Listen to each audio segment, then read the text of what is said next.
How are you?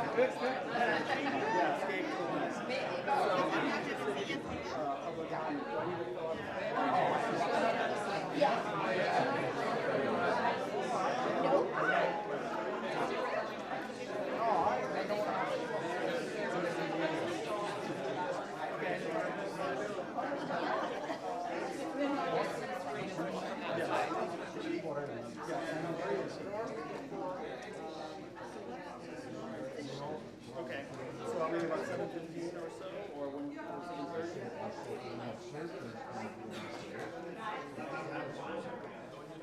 okay. Okay, no, that's fine. That's fine. Thank you.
Right, but we can take the handheld for our presentation. Because the camera angle, oh, this could work. Well, I was thinking we could take the handheld for the presentation, Katie's our expert. put it back for Q&A, and then Q&A we can. Yeah. Well, when we it's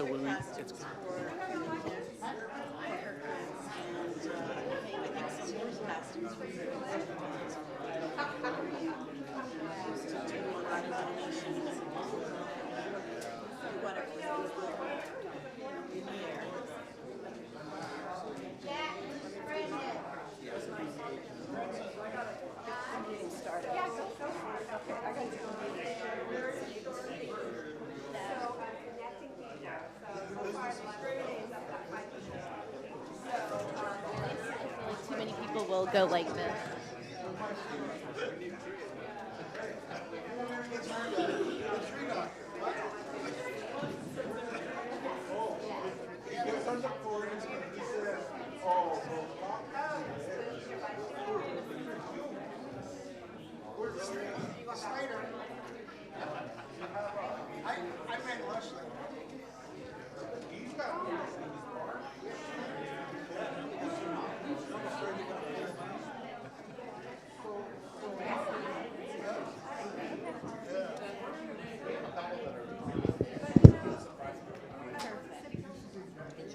Okay.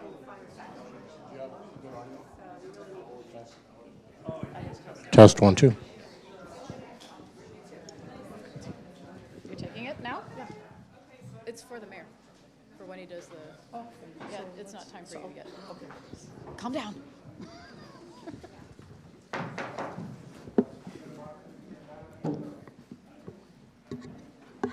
We're going to begin our meeting. Please, everybody, put your phones on silent or vibrate. We all would appreciate it.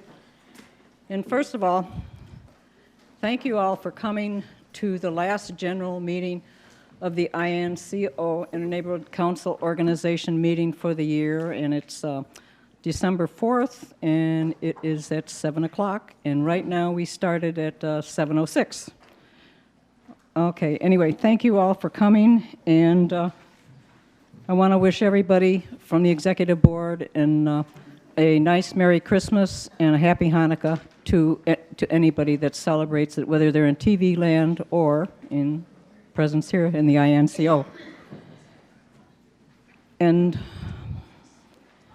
okay, so we're going to have the roll call now, please. Michelle, roll call. Thank you.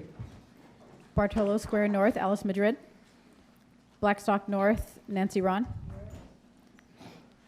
Bryce Canyon North, John Hike. Cabrillo, Martin Remen. Cal Giesler, Elizabeth Garcia. Carriage Square, Len Schulman. Channel Islands, Audrey Keller. College Estates, John Beck. College Park, Martin Jones. Cypress, Elizabeth White.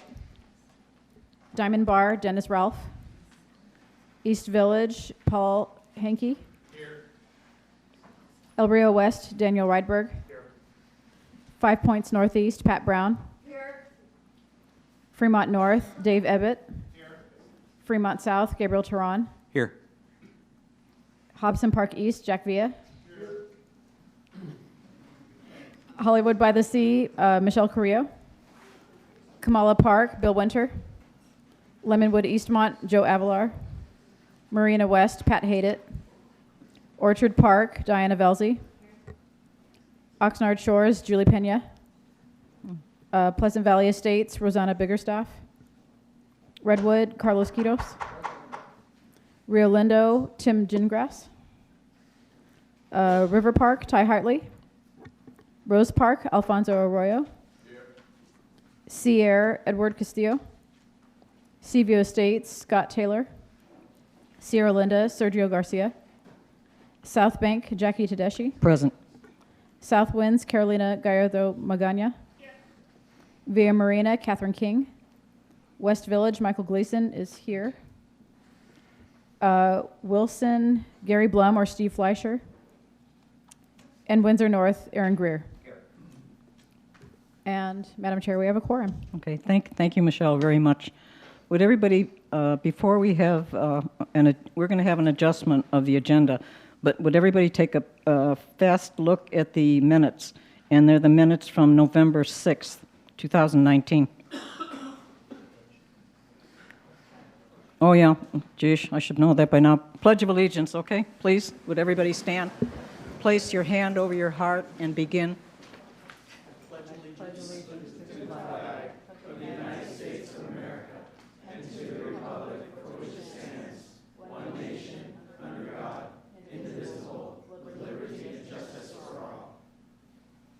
Thank you. Be seated. Okay, now take a look at the minutes from November 6, 2019.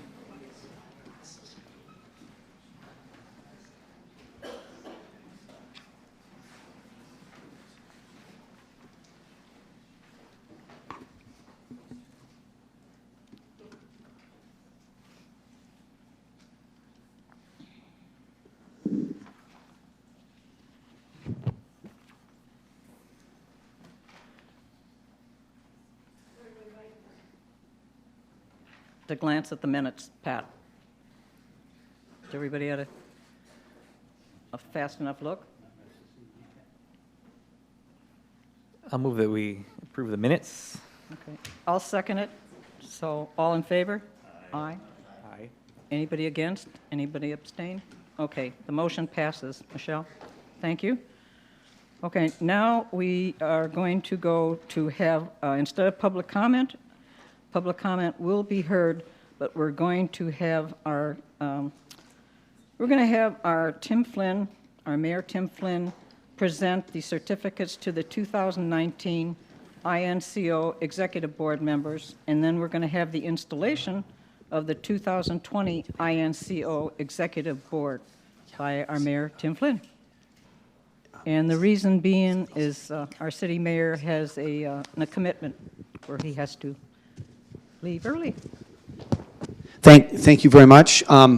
It's my privilege to be able to not only swear in the new INCO officers this evening, but also to give a lot of thanks to the outgoing members of this board. I've watched many of these meetings on television, and I've been involved with the leadership, and I think a lot of progress was made this year. And one of the things that I think, among other accomplishments that I was really impressed with, is that this organization did a survey of the public about major quality of life issues in neighborhoods, and I just think it was so important. It revealed a lot of information, and that was shared with all the council members.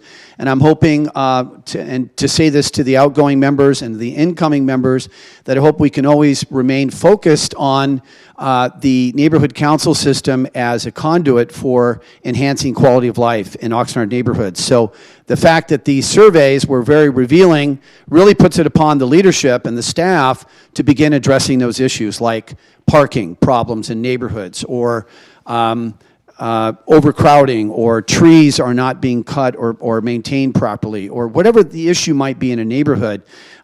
It's important that we never forget that's our purpose here in government, is to make sure that people are they have the best quality of life, and that's what we want to do here in the city of Oxnard. So what I'm going to do is ask the current members to come on down, and I'm going to go ahead and thank them for their service, please. And I appreciate the INCO thanking me for, or allowing me to do this, and also for rearranging the schedule. I have a commitment in about 15 minutes in Santa Paula, California. Okay, and so we'll just come around the circle here. And the other thing I'm really impressed with is that right behind me and back there, we have Mike Gleason, one of the heads of the neighborhood, that is back there running the camera. So let's give Mike a round of applause for doing that, can we? So this is presented to Jackie Tedeschi, the 2019 chairwoman, and Jackie is very passionate about what she's done, and we really owe you a lot of thanks, Jackie. So here is your outgoing certificate. Jackie, where do you place all these things? Can you be honest? I keep them. You keep them? Yes. What do you, like in a drawer? Or do you put them on the wall? We want them displayed somewhere. If I come to your home, are they displayed? No. All right. They're in a nice spot. Okay. So I don't know if the members, and I want to try to do this in terms of the leadership. Sometimes it's, here we go. And Len Schulman, we owe him a great deal of gratitude. He is the first vice chair for this past year, so we really want to thank Len. Let's give him a round of applause, please. Len, thank you. Thank you. And then the second vice chair is Aaron Greer, and we really want to thank Aaron for his service. And by the way, when we're looking at these faces up here, they've been around and involved in the neighborhood council system for a significant amount of time. So this is not something that they just serve and then they go away. They've been ongoing with their service, so we're very appreciative. So Aaron, thank you very much for your service. We really appreciate it. Thank you so much. And then we have the third vice chair, who formerly used to be the public works director. When does a public works director come back and serve in the Inter-Neighborhood Council organization? So let's give Daniel Ryberg a round of applause, please. And then finally, and I know many people were involved in the survey, but none other than our Fremont South neighborhood representative, Gabe Teran, who I know was very instrumental in these surveys and also gave presentations to the neighborhood. So we're very appreciative of his service. Gabe, thank you very much. Thank you so much. So we're going to take a quick picture, and then we're going to kick them off the stage. No, we're going to ask them to...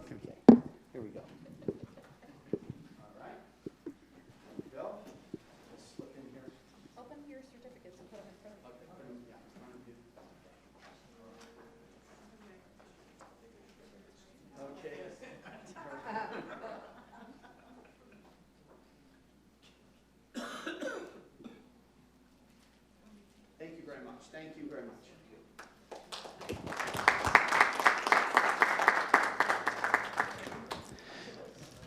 Okay. Yes, thank you. That's flowers. Wow. All right, Jackie.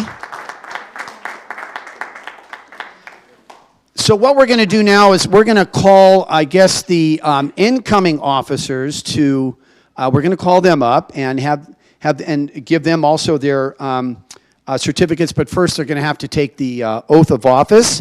And so the first person we're going to call up is a person that's familiar not only to the city, but to his neighborhood just around the corner from the Performing Arts Center, is none other than the incoming president, board president of the executive board, and that is Jack Villa. Jack, can you come up, please?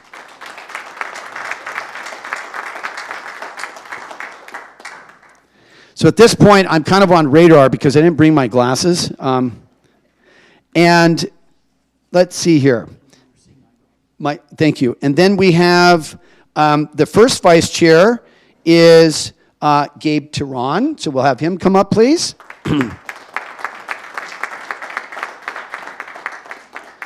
The second vice chair, Daniel Rydberg.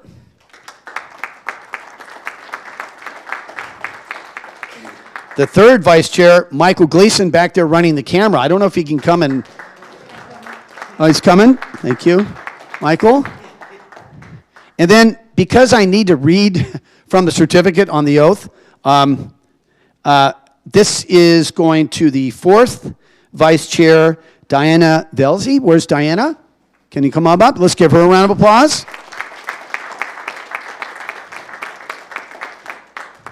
So I'll hand this to you, Diana, and could you give it right back to me so I can read from it, please? Congratulations. Thank you so much. Okay, we'll have her come up. So here's the new incoming board. Let's give them one more round of applause, ladies and gentlemen.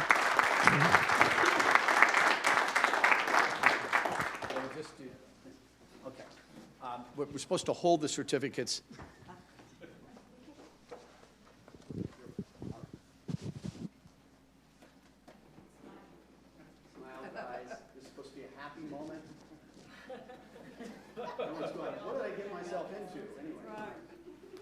Okay. All right. So what we're going to do is I'm going to borrow this, and I'll ask you to raise your right hand, please. And I want you to repeat after me. And ladies and gentlemen, I don't know if you've seen the movie Blazing Saddles, but when he says I, and everyone says I, and he says your name, everybody says your name. All right. So we don't want to do that. You're going to actually repeat your name. Okay. Okay. So I, and then say your name, please. Okay. Do solemnly affirm that I will bear true faith and allegiance to the Constitution of the United States of America and the Constitution of the State of California, and that I will uphold the principles, purposes, and bylaws of the Interneighborhood Council organization. And then I take this obligation freely, without any mental reservation. We have to ask ourselves that question once again. Or purpose of evasion. And I will well and faithfully discharge the duties upon which I'm about to enter. Congratulations. Let's give him a round of applause, if we could, please.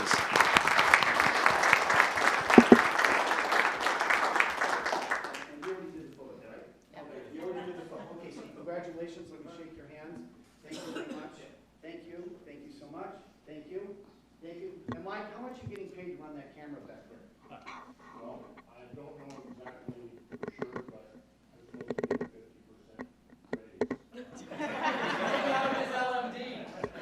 Okay. Thank you very much. A round of applause again, too, please. Thank you.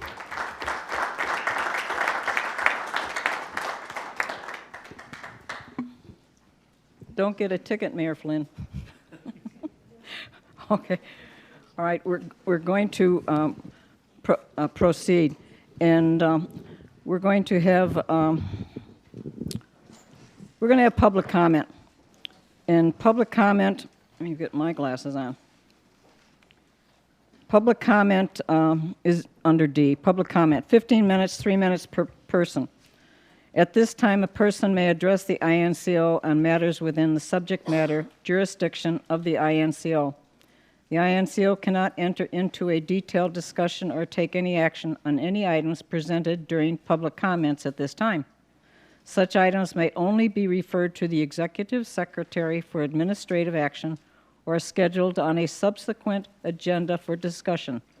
Public comments on items on the agenda will be considered at the time of consideration of the agenda item.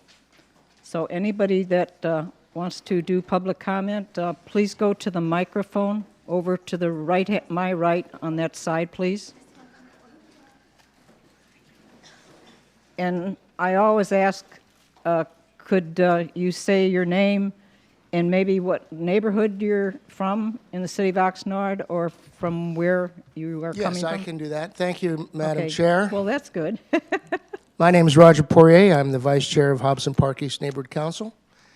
And I just came up here to say a few words about Pat Brown, the Chair of the 5 Points Northeast Neighborhood Council. Everybody knows Pat Brown. I got to know her when I first came to town. And it's always great after several years of knowing somebody that you find out something new and very impressive. I've been a writer my whole professional career, and I discovered that Pat's a writer too. Every month she writes her mobile home park magazine, and I have some back issues here, so I recommend them. They're good reading. There's just a bunch here for you to take a look at. Thank you, Pat, for all your service.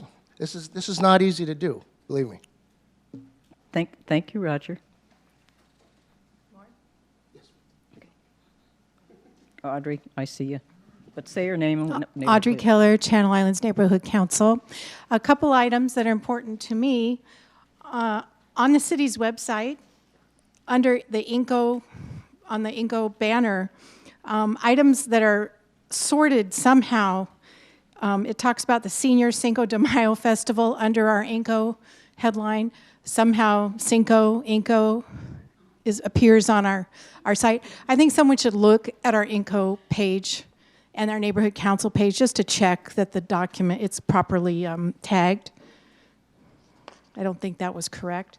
And the second item is that we have a very important election coming up, and I'd like the INCO board to consider adding some sort of candidate forum for the Board of Supervisors, District 5. John Zaragoza is going to be replaced. We have 4 candidates, and it's a very important election. It's very important for my community, but also for other neighborhood councils. So if you are part of Oxnard Shores, Mandalay Bay, Silver Strand, Hollywood Beach, Hollywood by the Sea, Channel Islands Harbor, El Rio, Nyland Acres, Del Norte, Oxnard College, Oxnard Plain, Strickland, and a portion of Ventura County Navy Base of Port Hueneme. It's a very important election for your neighborhoods as well. So I'm going to ask the INCO board to consider putting some sort of candidate forum or giving us the option to do it through INCO. Thank you. Thank you. Sir? Good evening. Good evening, INCO board members. My name is David Osborne. I'm from San Diego, and I'm with an organization that is pursuing a cannabis license in Oxnard. But I'm not here to talk about our organization. I'm actually here to ask for direction from your organization. The city of Oxnard has a social equity component to the application process. Basically, as an applicant, what we're required to do is explain what we're going to be doing for disadvantaged individuals and for disadvantaged communities in the city of Oxnard. But my approach is not to tell you what I'm going to do for your community. My approach is to ask you what needs you feel your community has. What things can we do as an organization to benefit your community to ensure that the resources that we are utilizing to benefit the community are provided in the most efficient and effective way possible to ensure the greatest benefit possible for the city of Oxnard. So what I'm asking from you today is to provide me the opportunity to hear from members of your board through maybe an ad hoc committee, through individual outreach, through outreach with the neighborhood councils themselves, so that I can get direction from you, the community of Oxnard, on the things that we can do in our application to, number one, demonstrate what we'll do for the city of Oxnard, and then ultimately, if we are successful in getting a license with the city of Oxnard, actually ensuring that those things are done for the benefit of the community. So I'm interested in getting direction from you on what approach and methodology you would recommend that I use, and want to thank you for your time and attention to this matter, and would turn it over to you to provide me any input you'd like to provide. Okay, we cannot enter into any discussion, but what I want to mention is the new 2020 INCO Executive Board. They will be meeting next Wednesday in the back of these chambers at 7 o'clock. So the best thing that I suggest is come and under public comment, you could talk to them, okay? I'll go ahead and do that. Okay, thank you. Thank you. Thank you very much. Gabe, did you want to say something? Not to get into extended discussion, Yes. but if there are any contact cards or things you can leave for the INCO members, that might I have be contact great. cards right here. Perfect. Give them to our city executive secretary, Michelle Ascension, right here. Thank you very much. Thank you. Okay. Thank you. And Jack? Yes. Jack Villa, I'm the chair for the Hobson Park East and home of the Performing Arts Center. On December 14th, we're going to have a cleanup around the Performing Arts Center, and anybody who wants to volunteer, this will be our second one. The first one was very productive, and so if anyone wants to spend a couple hours or even an hour to help rake some leaves up and pick up some trash, it would help the performing arts quite a bit. Thank you. What time, Jack? Oh, I'm sorry. This will be between 8 and 11 o'clock in the morning. Okay, and it's Saturday morning, on a Saturday, December 14th. 8 and 10, 8 to 10. 8 to 11. 8 to 11, okay. Yes. Thank you for that information. All right. Good evening. My name is Emilio Ramirez. I'm housing director for the city of Oxnard. At the advice of Mr. Turan, I'm not really sure the proper method here, but I wanted to speak and ask you to invite me to speak at your next INCO meeting in January to discuss the proposed homeless shelter on Saviors Road. So I didn't know if this was the right way to do it, but I figured I would give it a shot. Okay. And I'll suggest that you come to the executive board next week. Done. On the 11th. Thank you. Okay, thank you, Emilio Ramirez. Anybody else for public comment? Okay, so I want to say something under public comment. We have our Christmas in the historical district of downtown Oxnard in the Wilson neighborhood. And I hope everybody attends and, dims their lights and does the proper careful driving, because they put a lot of time and energy, and it's on their electric bill, to give to the community. So please attend, and also, I think it'd be nice if you have attended to send an email to their executive board, which is the Wilson neighborhood. So thank you for listening. Jackie, what are the dates that event takes place? Oh, boy. I think it starts this weekend and runs through the 29th. Well, they light the Christmas tree, and then they have the Santa parade on Saturday, but I don't know. For the historical street. Yeah, I forget. Usually Steve Fleischer is here. Sorry I can't answer that question, but anyway, please attend, pay attention, look on the city website, and actually contact Neighborhood Services at 385-7434. Martha Gillian will be happy to give you that information. Okay. Yes? Did you want to talk under public comment? I just had a question to ask. If this, I came in late. If the city manager will be answering questions during and after your presentation? After okay, his thank presentation, yes. Okay, so being that there's nobody else for public comment, I'm going to close public comment. So now, we have our guest speaker, and it's the 2019 City Manager, Alex Nguyen, Annual Report. So, Mr. Nguyen, okay, you are on.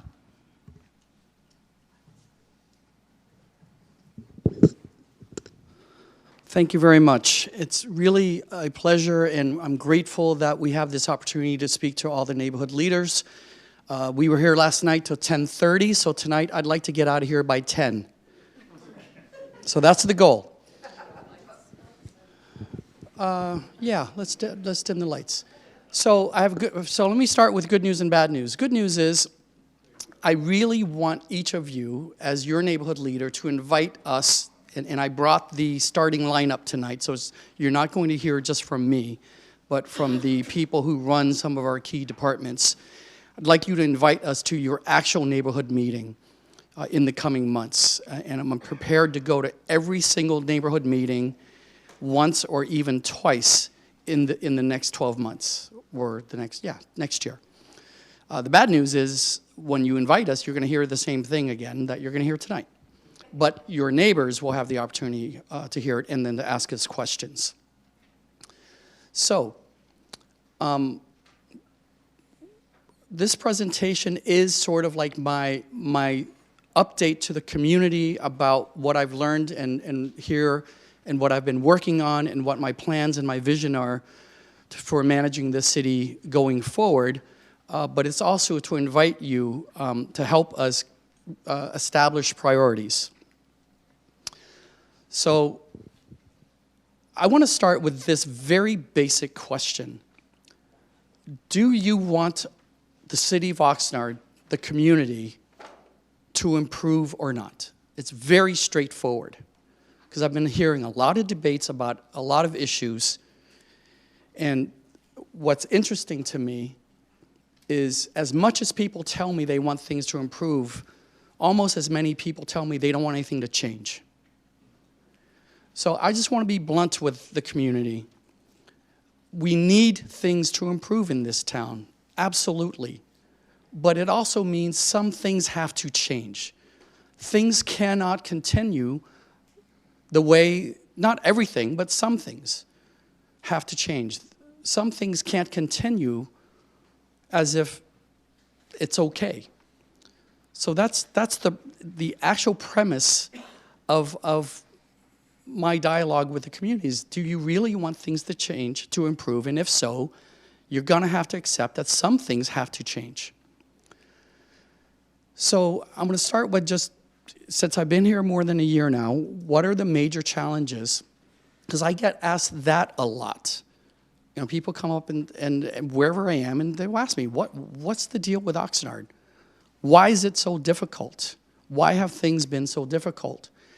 And there's no, just like there's no magic bullet for a solution to all of our problems, there's no magic answer, right? There are several key reasons. But as a city manager, it's important for me to acknowledge the primary reason. The primary reason. And that is, and some of you have heard me say this before, we've had way too much instability with executive leadership.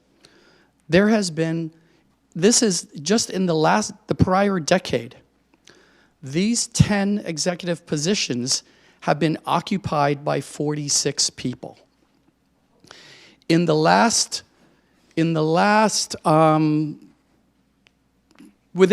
3 years, I am your third city manager in the last 36 months.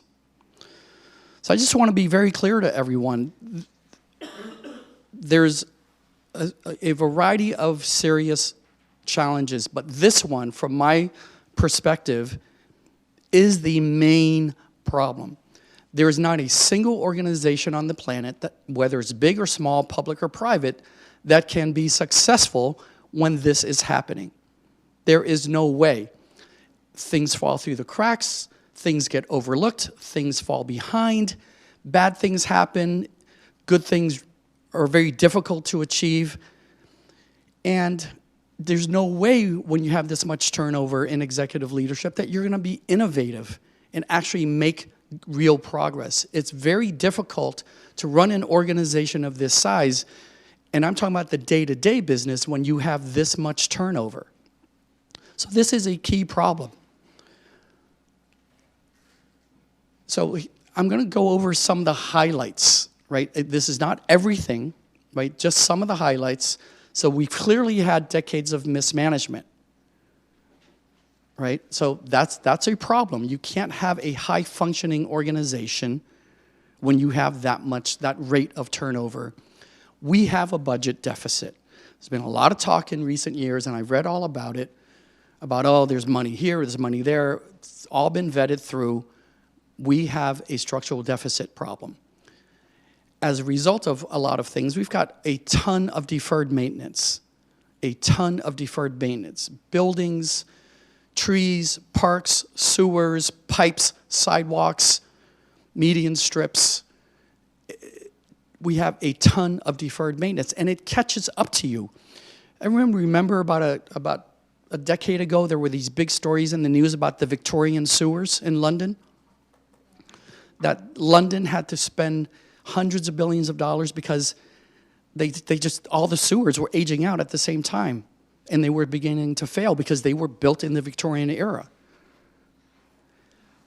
These things catch up to you, just like our bodies, right? As you get older, these things catch up with you, and if you're not taking care of it routinely, when it fails, it's going to be really painful.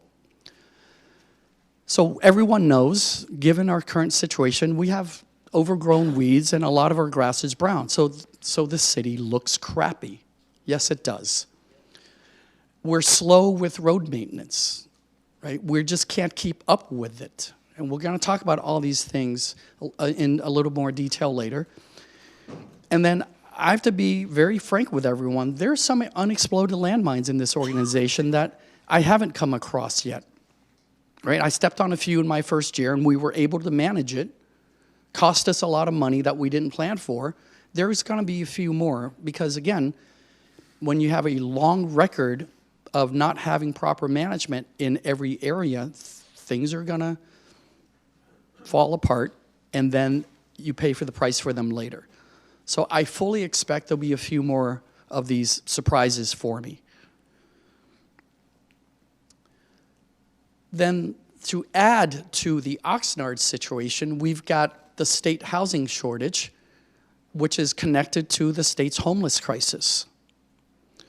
And as you've been paying attention recently about the challenge and the controversy about citing a homeless shelter, but these are things that we in Oxnard didn't cause, but we in California absolutely caused as a state, and we all have to deal with it. It's going to come to a head. So very quickly, in my first year, so I've been able to assemble, which is essentially a new executive team. I was blessed with the people that stayed here when I got here, and I was very fortunate to be able to recruit basically the other half of the team. So we have stellar people now, and they're all committed to excellence. We continually work to increase efficiencies wherever we can across the organization. It takes time, because part of what I've got to do here is also manage cultural change in the organization. This stuff does not happen overnight. As I think your neighborhood leaders, you were following the issue with the budget. We implemented pretty drastic budget cuts this current go-round. And we've been working on enacting good governance measures, because part of the challenge I see here is regaining the public's trust that City Hall is doing the public's business above board. So I want to highlight the new chief financial officer and the assistant financial officer. We're very fortunate to get stellar people. I'm convinced we have the best finance department leadership in California. I would match our two people, Kevin Riper and Donna Ventura, up against any other city's team right now. They have a lot of work to do in the organization, but I'm providing them the support to do so. Most recently, Standard & Poor's gave us a gentle upgrade, not in the letter grade, so we're still at, I believe, A-, but they gave us a change from a stable outlook to a positive outlook. That is a big deal, and that speaks to Kevin and Donna's work in the short time that they have been here. Every chance I get, I'm figuring out how to banish bureaucracy. There are things we do here that we have to do that are cumbersome, and then there are other things we can do much more efficiently. We have to constantly work to do so. Over in our building and planning department, we're fixing the permitting process. So we're going to make that be more customer friendly. We want to be facilitating our regulations, not strictly regulating our rules. So there's a big difference there. Again, it takes time. We finally got over the major hump to get a brand new software system for the city. Right? You may have heard about this, the so-called ERP. It is essentially the computer software brain for the whole city. And we've had the system we're using now for nearly 30 years. It's really time for an upgrade. So we finally got there. And then an example of something that was frustrating is this Napa contract, which is an auto parts contract that we've had in the city. And we just weren't actively managing it enough to know that we were getting the best deal out of it. So after a long back and forth with their lawyers, we decided we're just going to terminate the contract and we're going to start afresh with a new company. But we're making changes like this as we can. So again, the budget cuts, $9 million structural deficit. We were able to convince the council to cut $6 million. Very painful. You paid attention, you heard about it, you saw it, or you were here yelling at me already. But we only cut 6, roughly, out of the 9. So we're not out of the woods yet. For the good governance, the one thing we did last year that I'm very proud of is that the city clerk, who is sitting here, and the city attorney and I, we proposed to the city council the Sunshine Ordinance, right? Which, in the nutshell, before the Sunshine Ordinance, we published all the council agenda materials 72 hours before the meeting, which means basically you had the weekend to view it before the Tuesday night meeting. And it's not just the public, same with the council members. And there are times when the city council packet is 500 plus pages. So it's really not a rational time limit. With the adoption of the Sunshine Ordinance, it is now 12 days, 12 full days before an item is heard at council that is out in the public arena. You have 12 days to read it. You have 12 days to mull it over, talk to your family, talk to your neighbors, call your council members, and tell them that you support something, that you oppose something, that you want to tweak something. The community now has 12 full days to look at what the business that we're going to conduct at the council. So the good thing about that is it's very difficult for people to come here now and say, I didn't know about this. We went from the state threshold of 3 days all the way out to 12 days. That is actually very significant. I encourage the council to form a committee system so that they can dive into issues more thoroughly rather than rushing everything through a council meeting on a Tuesday night. Right? So we have 5 committees: Finance and Governance, Public Works and Transportation, Public Safety, Community Services, and Housing and Economic Development. And then I recommended to the council Measure B that they agreed to put on the ballot for this March in the primary. The information about Measure B, if voters should approve it, what it will do is, and these are all brand new because we've never had these limitations in Oxnard before, unlike a lot of other cities, it prohibits formally elected officials and planning commissioners from accepting gifts from lobbyists or contractors. It imposes, for the first time, campaign contribution limits on candidates running for elected office.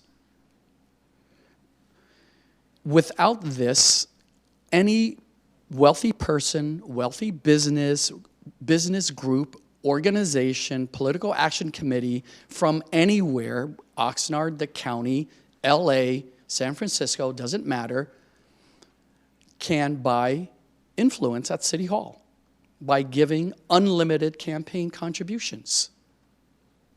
Right? Many, many cities have established these limits. Oxnard has not. I think this is one of the areas where it's really important, and that's why we proposed it, and the council voted unanimously to put it on the ballot this March.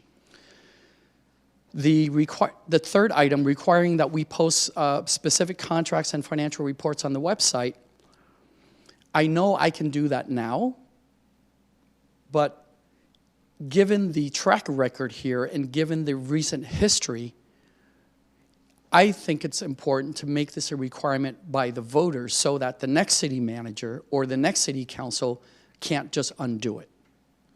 And this exceeds state requirements to make the information available. There's a big difference between saying, here it is, you can come look at it, versus pushing it out on the website.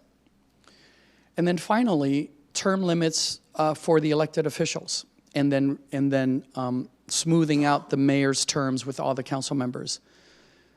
Right? Term limits are very popular, and I wanted to make sure that if we have term limits, that it's a reasonable limit. So we're promoting, offering 3 terms, because 2 terms is just not enough time if you're really committed to serving, to dig in and to learn policy issues and to get to know your district or the city and to lead. So now, remember, limits don't mean someone who gets in office is guaranteed 3 terms. They still have to win the votes of the districts, or if you're the citywide offices, they still have to win the election in each cycle. Right? Term limits only means you can only run for 3 terms for that office. It doesn't mean you're guaranteed 3 terms. So remember, you still have to be voted in, and you can be voted out. I already talked about the S&P ratings increase. Also, our independent auditor, our annual financial auditor, sent a letter of encouragement telling me that we're on the right path. Again, we're not out of the woods, but they like what they're seeing in terms of what we're doing in management. So these are positive steps that we've been able to make. All right, we still have a ton of hard work to do, right? And I'm not going to go over these in detail because I'm going to have the department directors come and talk about these. But we've got a lot of issues regarding police, fire, a lot of public works issues, our garbage department, our water department, and our housing department with the homeless crisis. So I want you to hear from me that we know what must be done. Right? I've had enough time now to really understand the major problems. So the good news is, I can tell you, none of these challenges are impossible. None of these challenges require rocket science, right? We have to focus, and we're going to have to find a way to get the resources we need. So we will talk about those things at a later time. So I'm going to hand it over now to the fire chief to give you where they're at and what the department's challenges are. Yeah, that's so you can face. Thank you.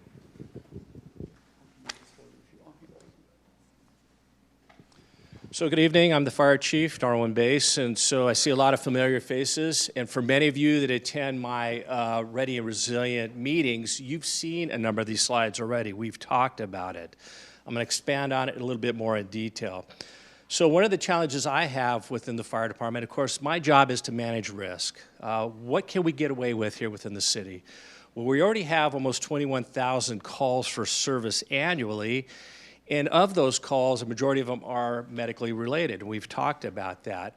But we also have a number of structure fire responses. And so this is the nationwide, basically, what we call National Fire Protection Association 1710 criteria for staffing what's called a single-family dwelling fire.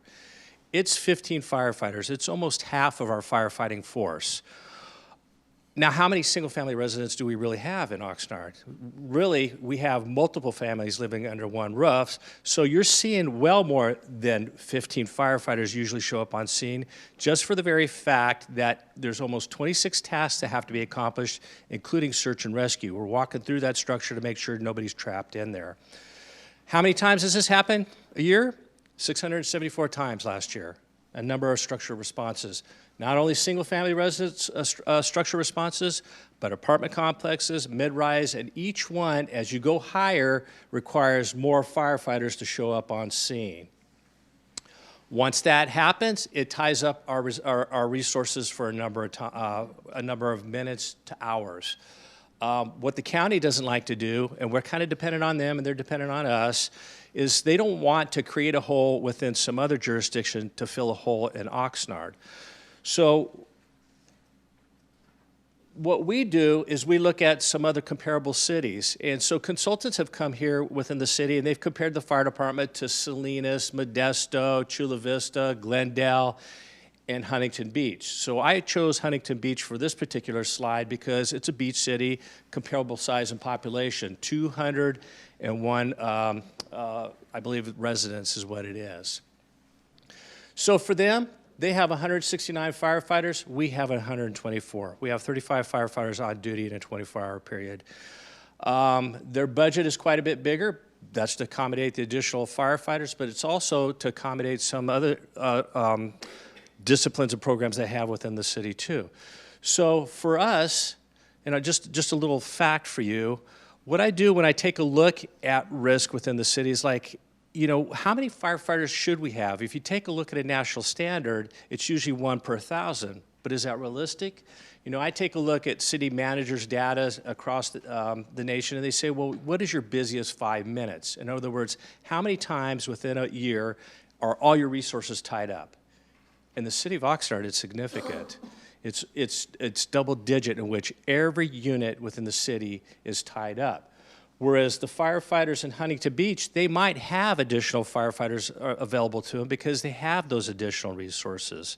So now we become dependent on Ventura City and Ventura County to kind of fill the void when we're on structure fires or medical calls. For us, I also take a look at how many structures we have within the city. There's over 55,000 residents, and I forgot how many structures, but I know it equates to like 179 million square foot a structure.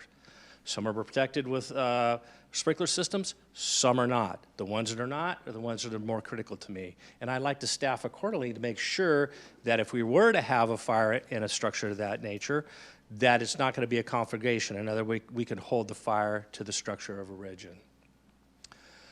The budget has always been a challenge for the fire department. It's been a challenge for a number of the departments within the city. So anytime we go to purchase an engine, I mean, we agonize over it. Engines are not cheap. Fire engines are close to $624,000. Where does the money come from? And while they last 20 to 25 years, it's that initial investment up front that's hard, and it's a challenge for us to come up with.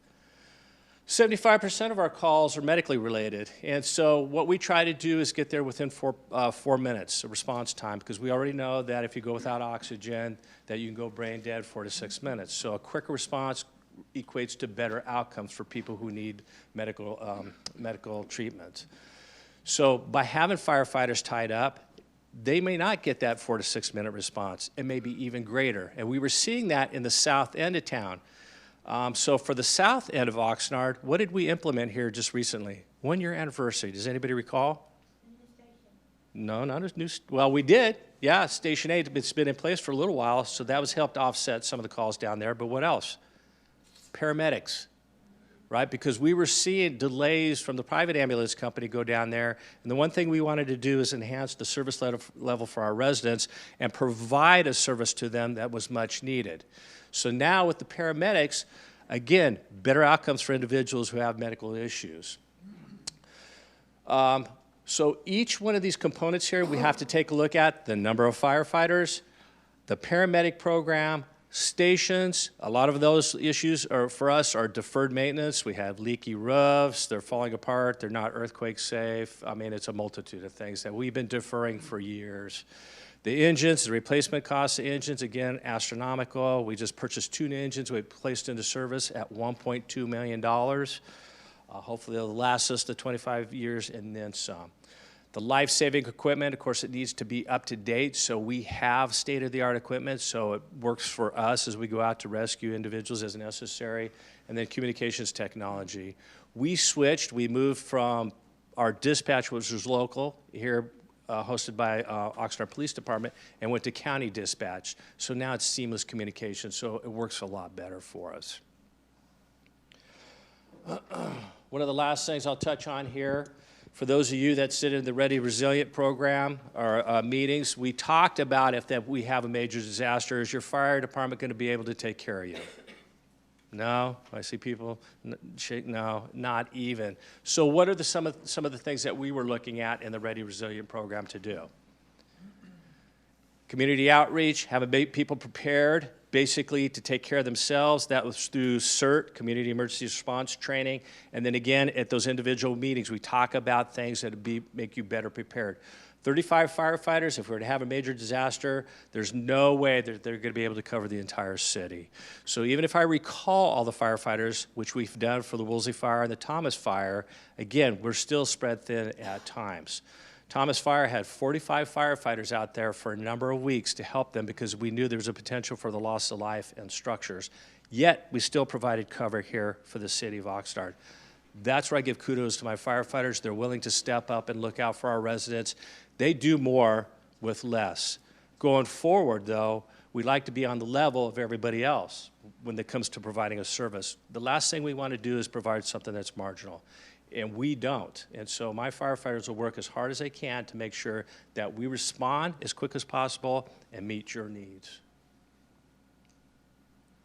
Next up, Scott Whitney.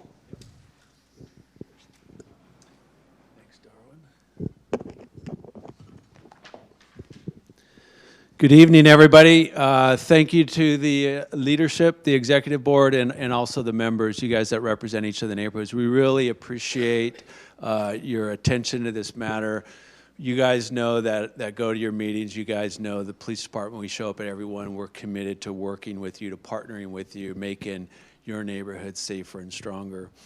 I love working in a city. I love working for a boss. I love working with a community that is willing to address the problems that we face. So I love coming to these meetings and talking about the challenges facing the city. So Darwin, very humble, modest person. I didn't learn until, and police and fire work very closely together. Did not learn until I started working on the 4th floor in city manager's office how underfunded the fire department is. I think you could stack Oxnard Fire against any other similar sized city and you're going to get the same result. They've been doing amazing work with the resources that the city has had to allocate to that.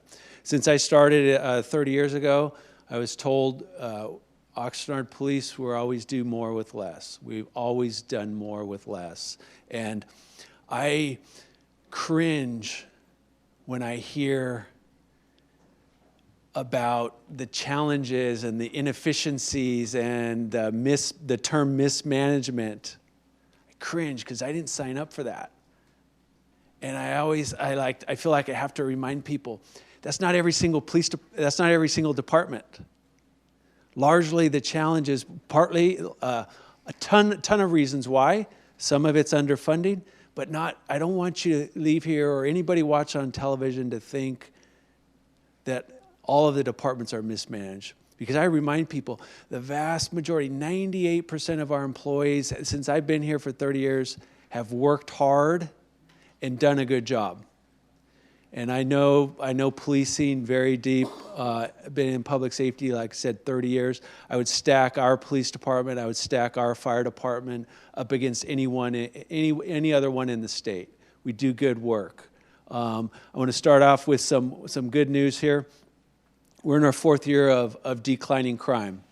This year, and that's a surprise to some people, because with television, with social media, with newspapers, with texting, nextdoor.com, right? You guys hear about everything. It's like, my gosh, we hear about the same crime 4 or 5 times nowadays. So sometimes there's a perception that, oh, the city's not safe, or, oh, crime is out of hand. That's not true. We're in our 4th year of declining crime. Double digits, that number is about 2 weeks old to 15% for this year. It's about 14.9, but still about 10% for violent crime, and then more than that on property crimes. There's, and I'm simplifying here, but there's a couple basic reasons for that. One is a partnership we have with the neighborhoods. Us going to every neighborhood council meeting, finding out from you what the concerns are, reporting back. And the other is focus. When you have very limited resources, you have to focus those resources. We focus resources, and for the most part, we focus on the violent offenders. We focus on the gang offenders. Recently, we've been focusing in on the offenders that steal automobiles, because we know that they're habitual in that. They don't get a big enough sentence, and they regularly steal cars. So we focus in on them. And then the 4th area where we focus in on is what we call frequent habitual offenders. And that's one of the things that I want to talk about next. Sometimes this slide is hard to see, but it's very impactful. And this is where we're getting stretched thin. Nowadays in California, you commit a serious crime, you're still going to spend time in custody. But if you commit a low-level crime, you're not really going to spend much time, if any, in custody. When I talk about low-level crimes, it's drug offenses, alcohol offenses, property crimes like shoplifts, etc. Somebody stealing an Amazon package from your porch, not a lot of consequences. That's just the way it is. Trespassing, those types of crimes. A lot of different reasons for it. The laws started changing in California, started in 2011 with AB 109, then Prop 47, then Prop 57. But there's something that I want to highlight here. So the 4th group that we talk about, the frequent offenders. This list here just lists the top 10 offenders that have been arrested the most times in our city over the last 5 years. The one at the top, this person, number 1, we took out the names. In 5 years, he was arrested 92 times. 92. I used to have on this list, it used to be the top 20, but it was too much to see, so we narrowed it down to 10.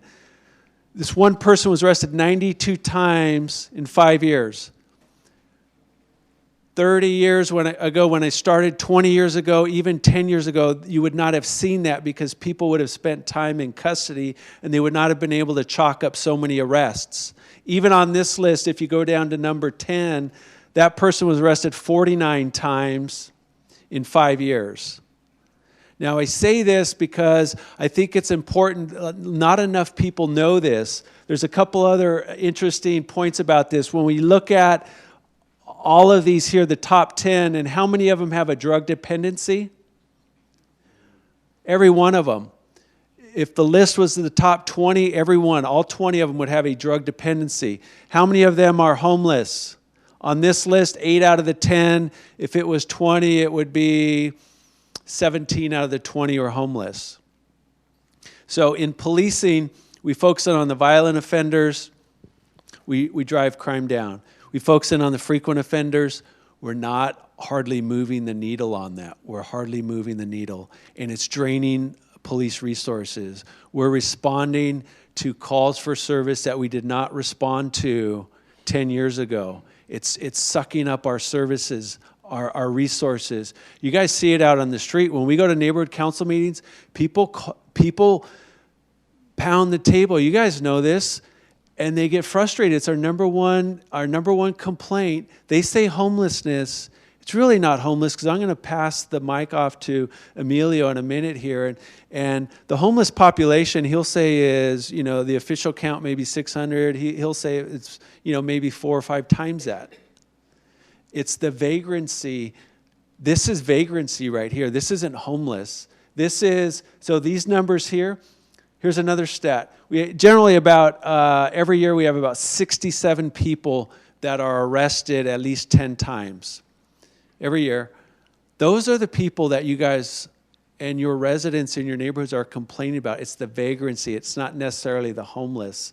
And I'm not saying, police chiefs in the county will not say, or in the state, these people need to be in custody. In the old days, these people would spend time in jail and they would not be able to accumulate this many arrests.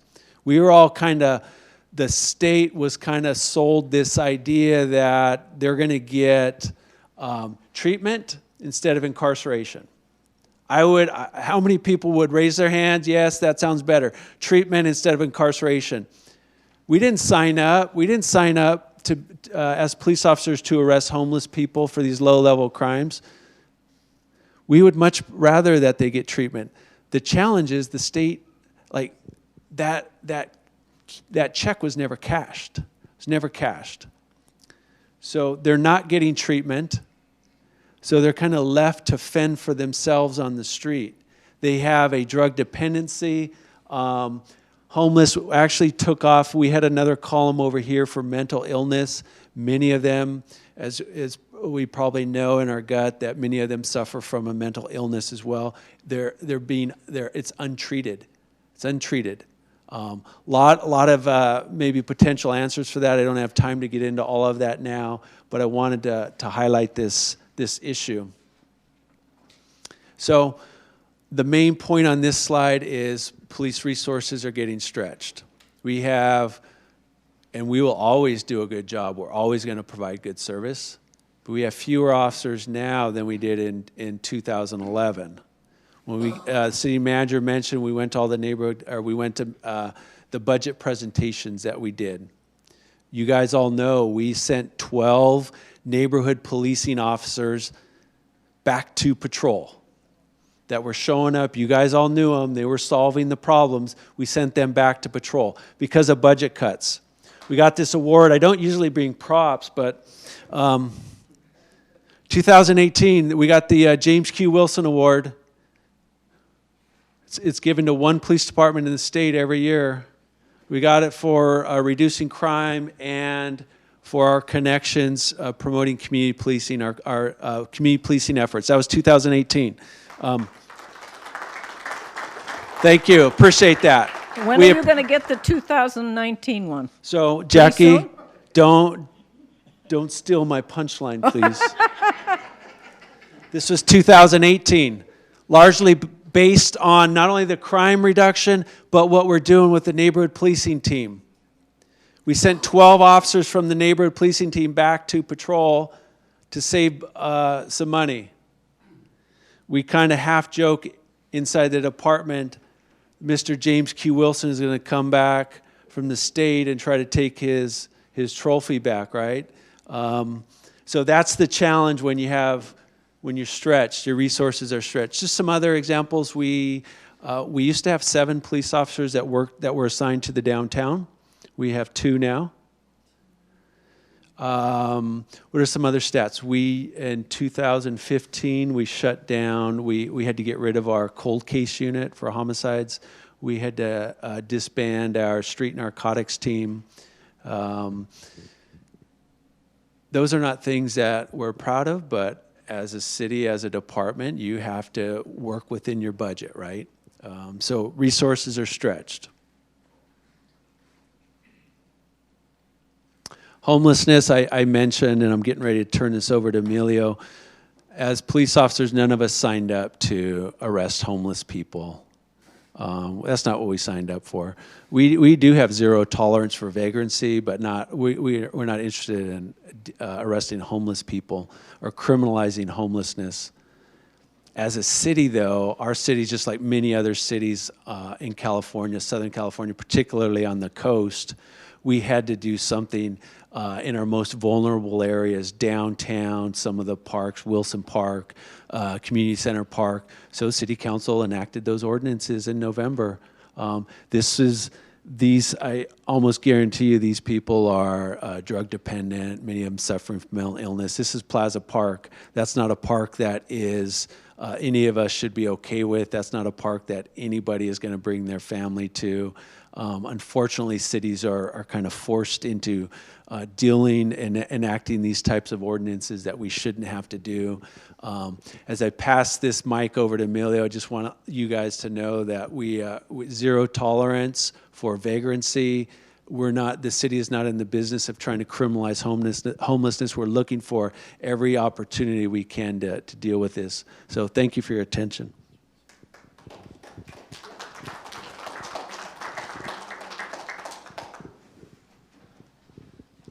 Thank you, Chief. First of all, a little bit about the police department. I have been in homeless services, affordable housing my entire life, my entire career, and I've worked in a lot of jurisdictions and worked with and alongside, and sometimes not, police departments and chiefs of police and et cetera.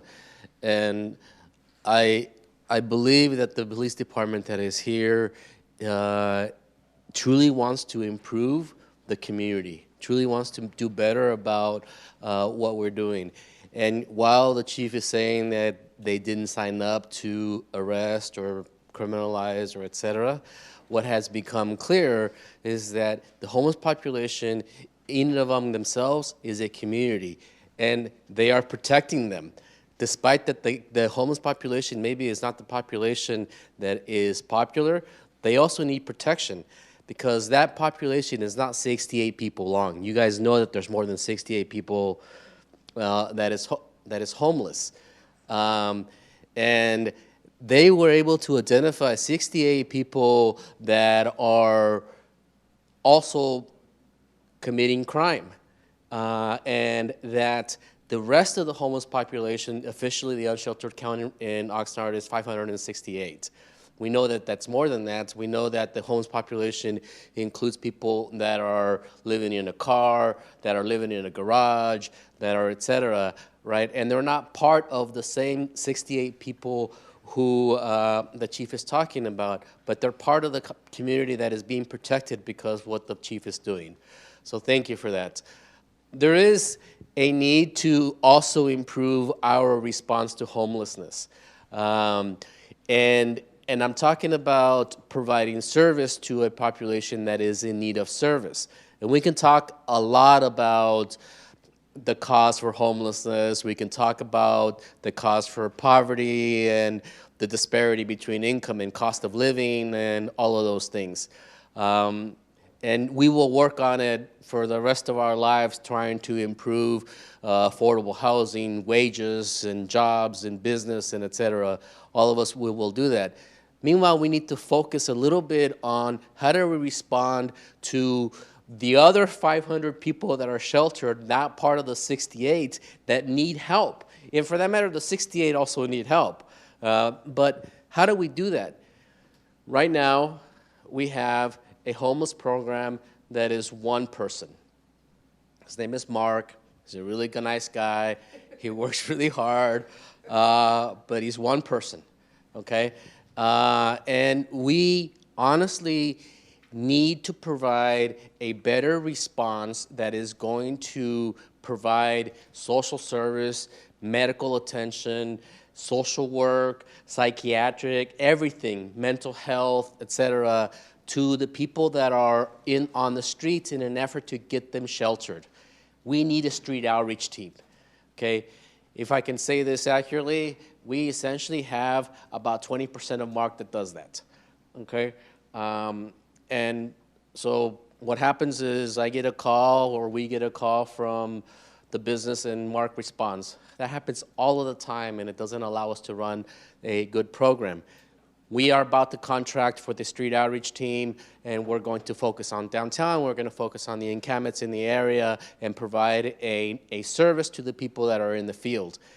And I have to say this, the people that you see that you think are the character of homeless, that use up all of our resources, that those 68 people, those 500 people that are homeless, it's the other 3,000 people.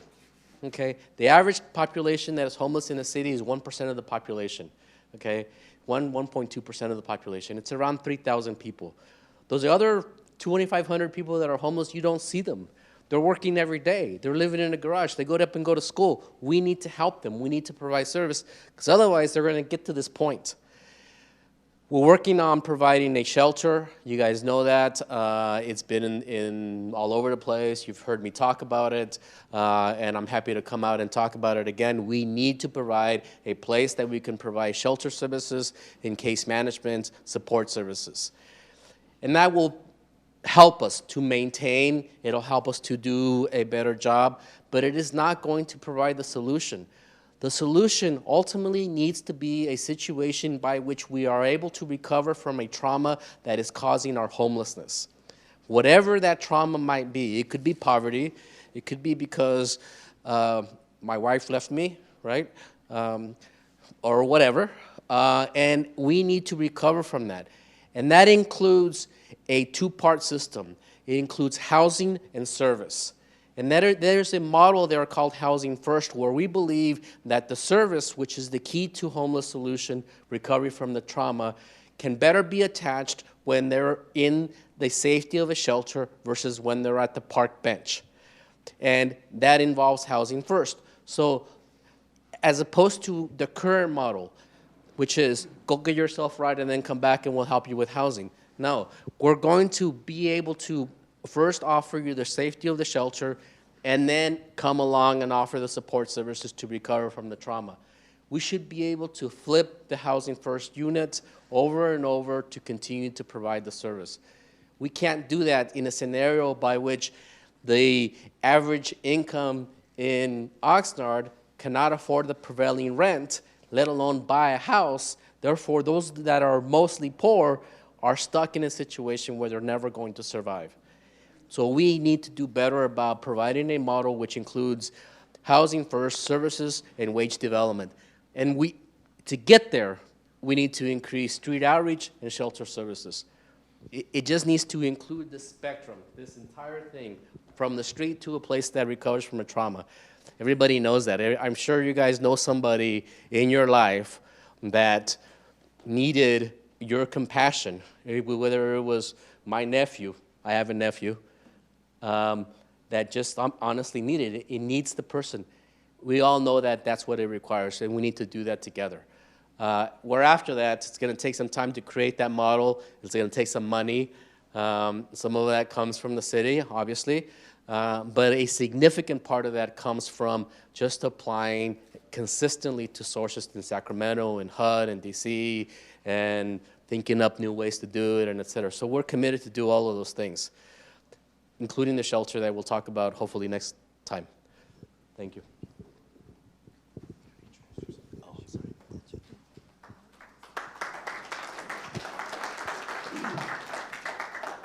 Thank you, Emilio. I'm Rosemarie Gaglione. I am your Public Works Director. I'm going to talk about a few of the areas of Public Works here tonight. So Public Works maintains 1,032 miles of lanes. And that's significant because if you were to drive your car through all of our streets, you would drive 453 miles. But not all of those streets are equal. Some have 2 lanes, some have as many as 10 lanes. So we most commonly talk about how much pavement we maintain in terms of lane miles or miles of lanes. So the funding sources we use to maintain our pavement or gas tax and general fund Measure O. We also maintain 650 miles of sidewalk, and that sidewalk can vary from 4 feet wide to 10 or more feet wide in commercial areas. And again, our funding sources are gas tax and general fund Measure O. Oxnard also has 70 miles of alleys. Our funding source for that is general fund and Measure O. So one of the ways that we describe the health of pavement or the condition of roads is our pavement condition index. That's a number that goes from 0 to 100.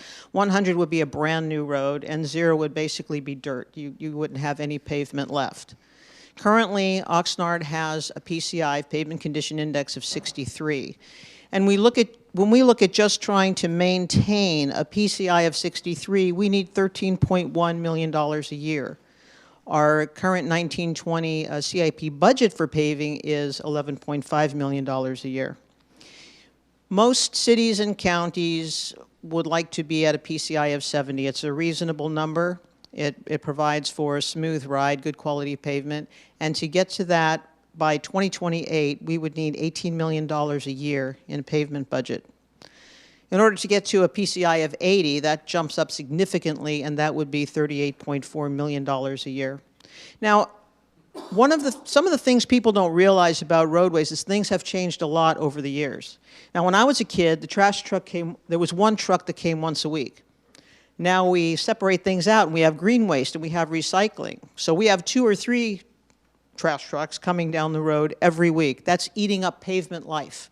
You know, we say there's so many what are called equivalent axle loadings to the life of the street, and each time a truck passes through or cars pass through, it starts to eat that up.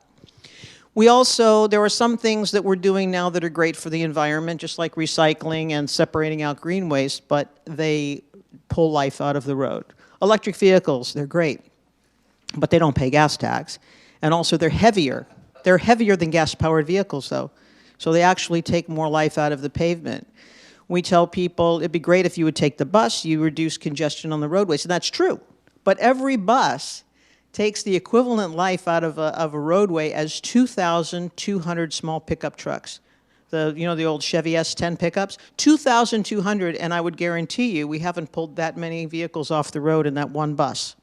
And then you take hybrid buses, they're heavier because of the batteries, and you're pulling even more life out of the roadway. And finally, we have the Amazon effect.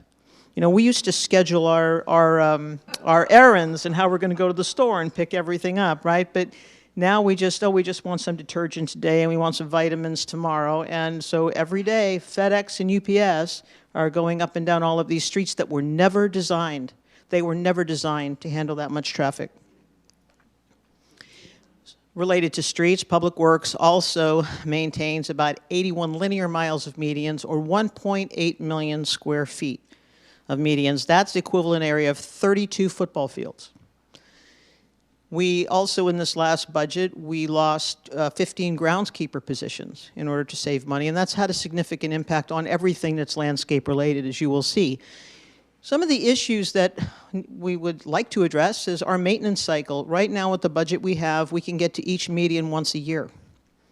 Really, we should be getting to them one time each month in order to have them look good. And I will be clear, and I think the city manager mentioned this before, none of us are happy with how the medians look. We're not happy with how the parks look, but we have to make some hard choices. And I live here in Oxnard, and as an Oxnard resident, I would rather look at a median that's not so great, but know that the fire engine's going to show up, or the police are going to show up when I need them. So these are the choices that we have to make, and they're not always pleasant. Water costs. Now, even though we have our own water division here in the city, we still have to pay for our water. So there's Proposition 218, protects ratepayers from things like that, so we can't just get free water. So we've had to cut our water costs in half for parks and medians in order to save money.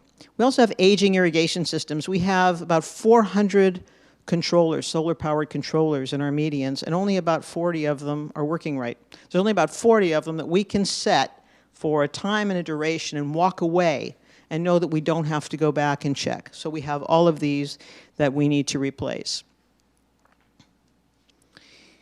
So parks. We have 36 general fund parks and 53 total parks.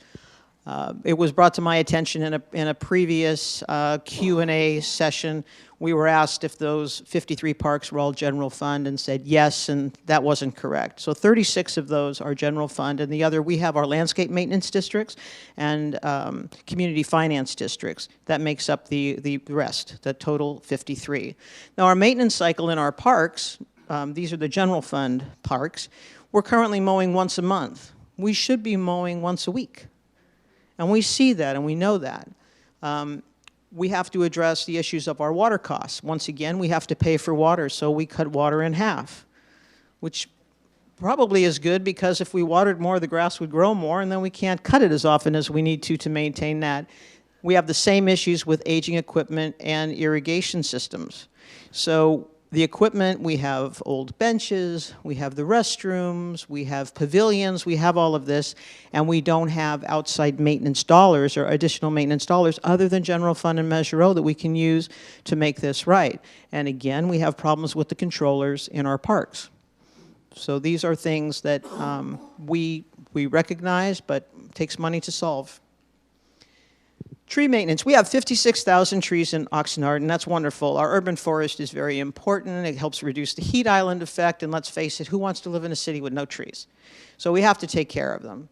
So currently, we know that we can do 1,562 trees this year, maintain them. That puts us at a 35-year cycle. Now, in our CIP, we showed that we were at a 60-year cycle, but we did get an infusion of $250,000, which brings it down to 35 years, which still is bad because you need to attend to trees when they start to grow wrong, and you need to prune them so that they grow right, because if you end up with crossed limbs, you get rubbing, you get disease getting into a tree, it's not good. So the goal would be to do 5,600 trees a year, so that'd be a 10-year cycle. And that we've redone our estimates, and it looks like almost $900,000 annually. We thought, when we did the CIP, that we could get that done for $550,000 a year. The problem is, we had such a backlog with our 311 calls and deferred maintenance on these trees that we weren't able to just go and do grid pruning, which is a much cheaper way of pruning trees. We've had to sort of bounce around and catch those trees that might be more of an issue or more of a hazard, and that's resulted in a higher budget to get that done for now. And that number would change every year as we get bids in and see what our current costs are. So Public Works also has our water division. We have very, very good quality water in Oxnard. We monitor for a lot of these things. Some are daily and others are hourly, but we monitor for things like arsenic, lead, copper, harmful bacteria, nitrates, minerals, which would be the total dissolved solids, that's your calciums and your magnesium, and salts, and we monitor for leaks. There's a new concern out there in the drinking water world that's pre- and polyfluoroalkyl substances, PFASs. Those are generated in the manufacture of things like Teflon, also in the old style firefighting foams. Those are in there. So you may see in the news, there's a new book called Troubled Waters, which talks about one community that was significantly affected by these. They are carcinogenic. There's also a movie coming out, Dark Waters. We do not have this in our groundwater. So our groundwater is free of these chemicals, so not to worry about that. Also, if you look at on the right, those are membranes. It's reverse osmosis, kind of like what you might have under your sink if you want to take the rest of the minerals out. But these are huge, and these have a pore size of 0.001 microns. A human hair is 1,000 microns. A virus is 5 to 7 microns. These are 0.001. If we ever did get chemicals like that in our drinking water, these will take them out. So we can protect the drinking water with these membranes if that should ever show up. And I will say that our water meets or exceeds all standards for drinking water. So I'm a resident of Oxnard. I drink the water. I love it. Used to live in another city. This water's better. I'm going to go ahead and turn this back over to the city manager.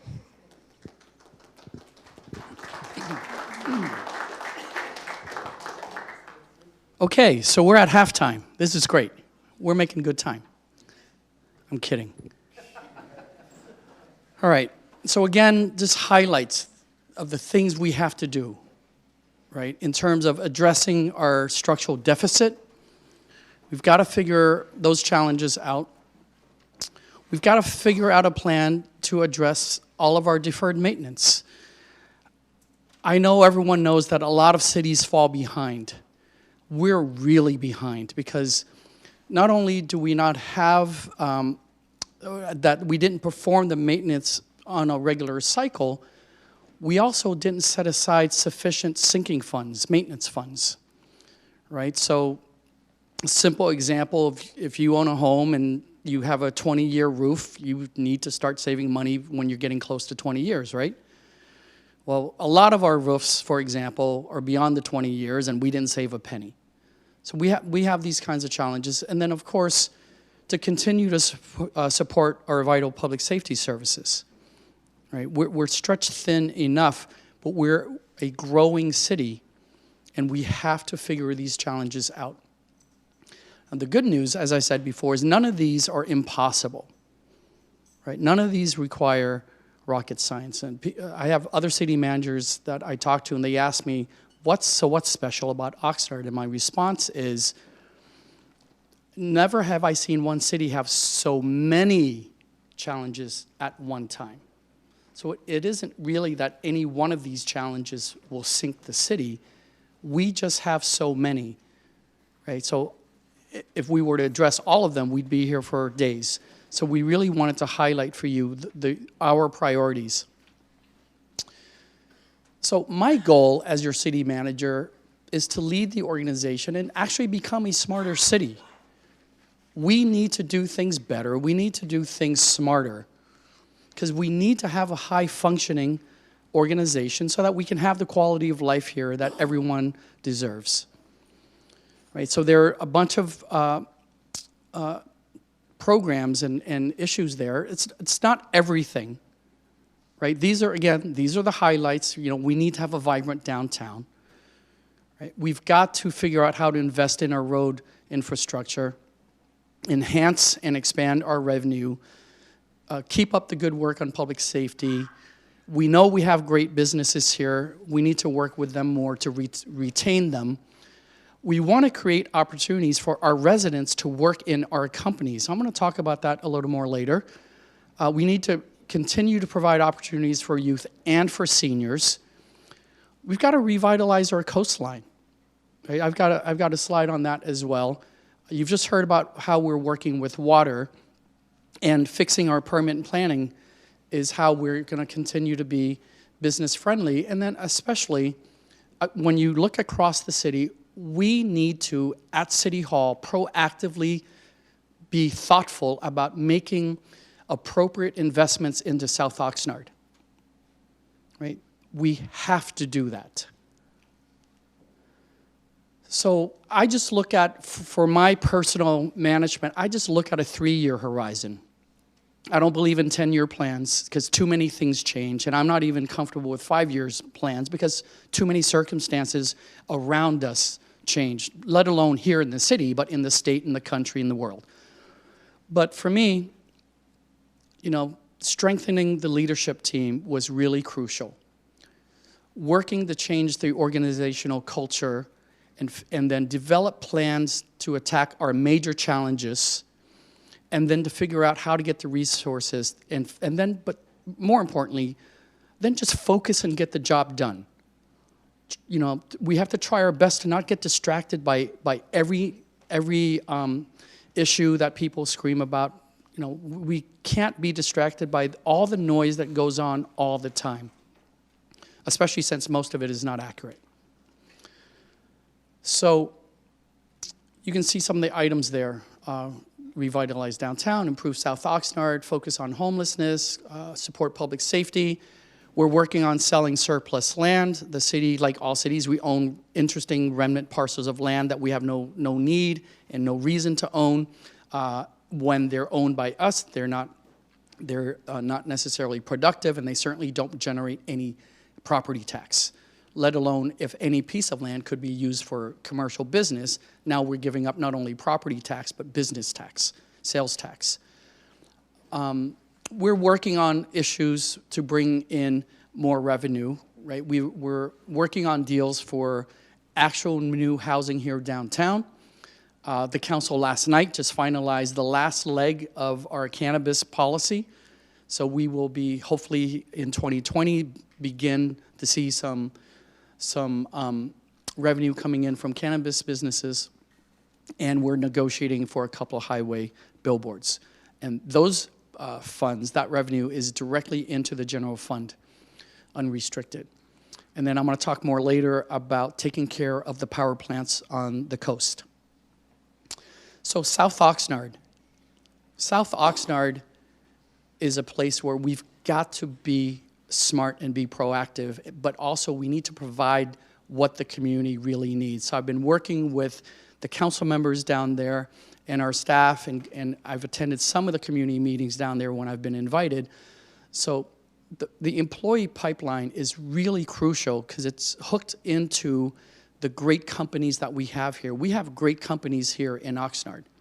They have great entry-level jobs. they are having a hard time finding qualified employees. All businesses over time must grow and expand. No business can stay still, can remain stagnant. My biggest fear is if they're not able to find readily available and qualified employees, their growth and expansion plans will include leaving Oxnard. A couple of our companies have broached the idea of sending a charter bus to another town to pick up employees. To which I say, hey, time out. That makes no sense. On the other side of this equation, we have a lot of residents here in this city who are underemployed. They're working in jobs that just simply aren't paying enough. So my job here is to get our residents matched up with our companies. Our residents get a better job. They get jobs that have health care. Their stress and anxiety level in their household is relieved a little bit. Our companies have qualified employees at the ready so they can grow and expand here. So the key missing piece is they need a little bit of training. I'm not talking about a college degree. I'm talking about 1 or 2 semesters, perhaps a certificate program. So we're working with our companies, we're working with Oxnard College so that we have company A tells us, here's our entry-level job, here's what it pays, and here are the benefits you get. And here's the training that's needed. So we take that information to Oxnard College, and we tell them, we need this training. Now here's the thing. The community college district actually provides this training. So I was very excited. This is awesome. This is going to be easy. And then I opened the catalog to the page that has the schedule. Not a single one of these classes is offered here in Oxnard College. They're at Moore Park College or Ventura College. So I am working with the Oxnard College president to bring this training here because our residents are not going to take the bus or the car to Moore Park College to go to school part-time. It doesn't work for their lives. So I am working, again, with the college president to advocate to bring these courses to our campus because we have the largest population with the greatest need. These classes need to be offered here in Oxnard on our campus for our residents. The college president has made a commitment to me that we will get the first set of classes going in 2020. So we're going to launch this program next year. The businesses, and we'll get more of them involved, are going to guarantee that any person that makes it through that training program, whatever course that they need, will get a guaranteed job interview. And here at City Hall, we are going to guarantee that we will prep them for resume and interview. So the key thing here is I'm forcing a realignment of the resources so that that's why we call it a pipeline. Our residents can get the training they need to go work at these great companies that are here. All those resources are available, they're just out of alignment. So I'm doing this without any new bureaucracy, without additional staff, without creating another nonprofit or a city department. We're going to make this happen because it has to happen. If it doesn't happen, the same thing continues. Our residents are underemployed, have crappy jobs, without health care, and our really, really good large companies at some point are going to get fed up if they can't find local employees. So we've got to do this, and we're working on this. Next project I'm working on with Councilmember Lopez is we have found a way that we can make a public investment in South Oxnard that will enhance the quality of life for the community, but also improve the commercial district along Saviors. And it's very simple. We want to build a Zocalo in South Oxnard. All right, so how many people here know what a Zocalo is? Okay, well, let me translate. We're going to build a no, I'm kidding. We're going to build basically a town square, a civic gathering place in South Oxnard for community gathering, for holiday events, cultural events, celebrations. But the key thing is to provide a space down there, a civic gathering place where people are going to spend time, and then in turn it creates foot traffic for the businesses. To do that, it's going to require a public-private partnership. We are going to form a business improvement district along the corridor. Councilmember Lopez, along with the mayor and I, have met with the 3 major property owners to do this. And so one is absolutely enthusiastic because they have experience with a business improvement district and they understand the value it adds. The other one is enthusiastic but has questions. And then the third one is, So we feel very positive that we can make this happen. And the business district is essentially, they agree to tax themselves a little bit more each year.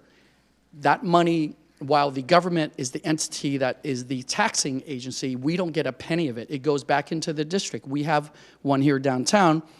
It's going to focus on public safety, beautification, cleanliness, and programming the new town square. Right? If you do this like every other downtowns or commercial districts in the country, these only succeed with a business improvement district. Our skin in the game here is to make the investment in creating the public space. So it will provide, basically similar to Plaza Park, it'll provide a civic gathering place, not a park, but a civic gathering square for the community in South Oxnard. I'm pretty certain this will make a drastic improvement, and it will improve the property values for all the retail centers, and it will entice more and better businesses, which is what everyone down there has been asking for. Last piece, we want to do an arts academy, right?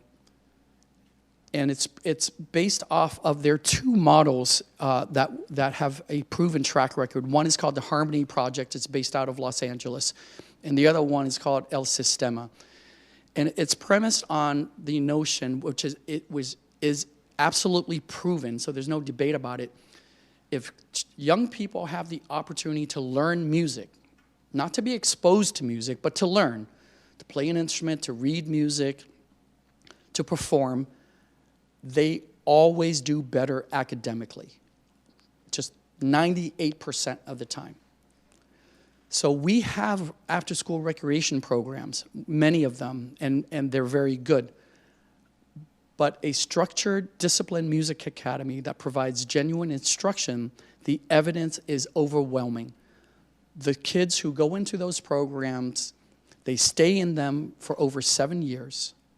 They all do better at school, and 90+% of them go on to some sort of secondary education, whether it's junior college, 4-year college, in some cases, art school, music school.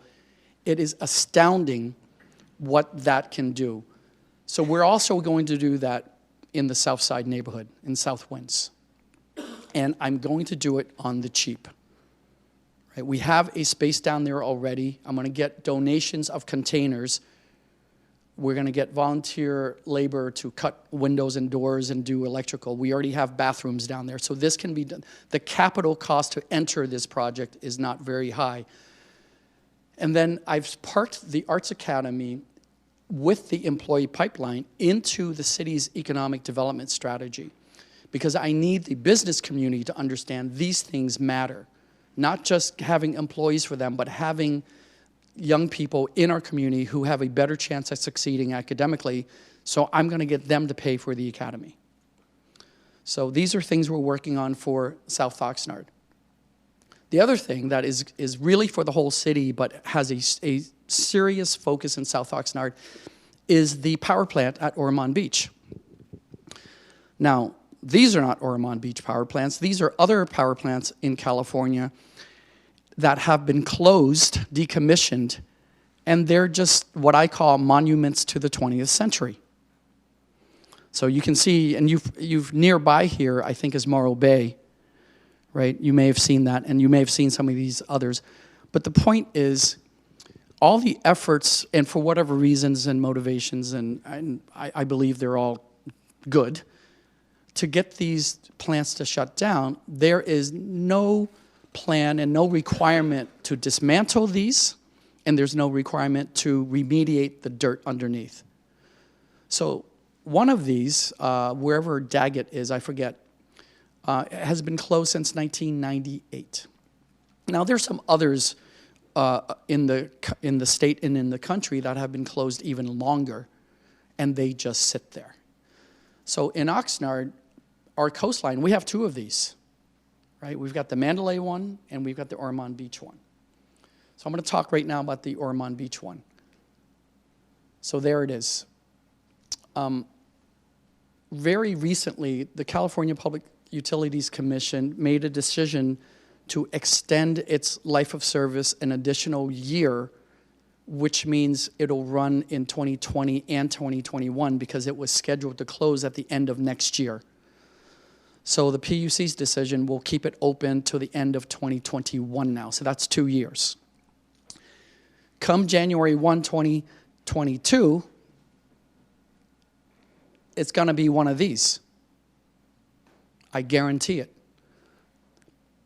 There's no money, there's no grant funding to take these down or to remediate the land. There's plenty of grant funding to plan of what to do after the fact. But there's no money. And there are no requirements, even worse.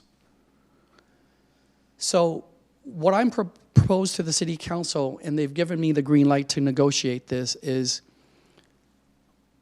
I will go to Sacramento to the State Water Board and eventually to the Public Utilities Commission, and I will tell them we want a deal where we will be supportive of this plant running even longer, and we're looking, and I'll explain the numbers to you, but we're looking at 4 years now, because in exchange, we are going to get a trust fund that at the end of that 4-year extension will be $20 million, because that's the projected price tag to take that structure down and to clean the dirt. $20 million. Now here's another caveat. Given the crisis of the California electric grid and the crisis of PG&E, it is absolutely possible, and I think actually likely, that in 2021, the PUC will again say, nope, we need you to open another year.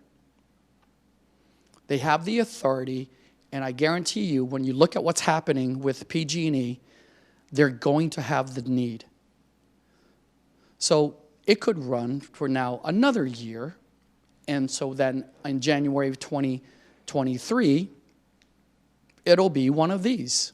So it's not good for Oxnard to have compliance with state regulations that only go halfway. I intend to get a deal. Whoa. Oh, hey, where's my, oh, okay, the big picture behind it. Imagine that. I was supposed to have the next picture be it gone. The picture behind the big picture behind the little picture, if you can imagine it, is it's gone. So now the dismantling and the remediation takes several years. So what I offer to the Oxnard community is by the end of the decade, we could have nothing standing there, and all kinds of birds and ducks and geese and I forget, least terns and plovers and lizards and, you know, all the cool stuff. Too bad I can't charge them TOT.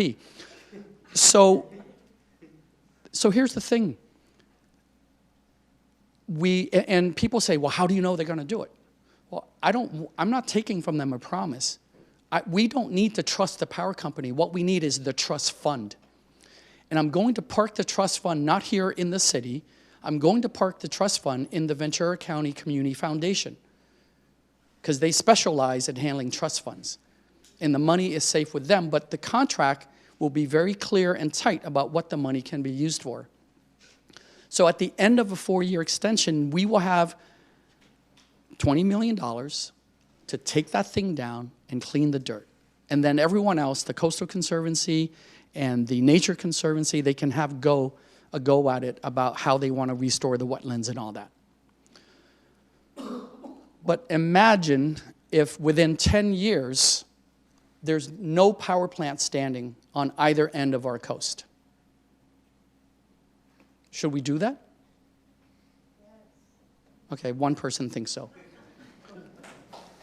Okay, so part of my update to everyone is to explain to you what we understand and what we believe needs to be done, but we also need to make sure that we have, if not broad public support, broad public understanding. So over the summer, I commissioned a professional poll to figure out, because in here it's like an echo chamber. So we hear a lot of opinions in this room, but it doesn't necessarily match the opinion across the city. And so they surveyed 600 people across the city, and the priorities that we heard from the survey is what you have before you on the screen. Drinking water, public safety services, and the 911 response, maintain storm drains, improve our ability to respond quickly to natural disasters, keep our public safety staff, staff retention, don't let the fire stations close, and of course address homelessness.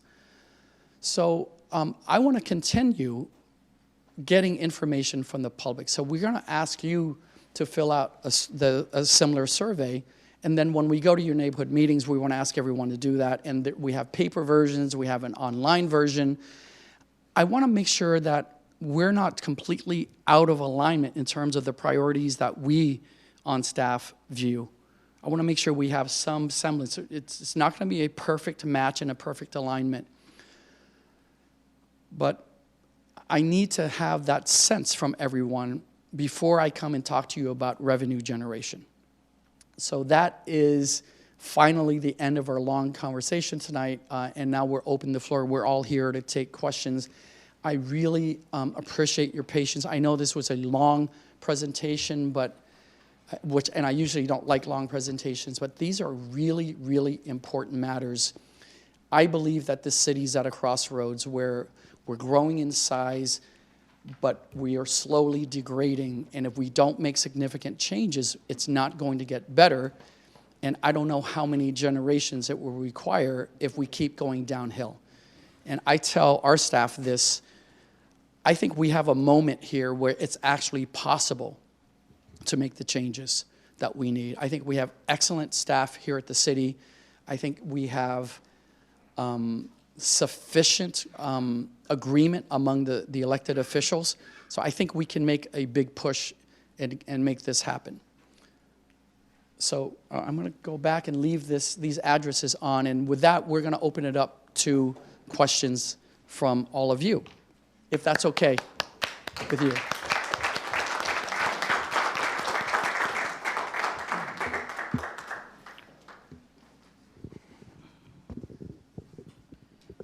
Mr. Smith.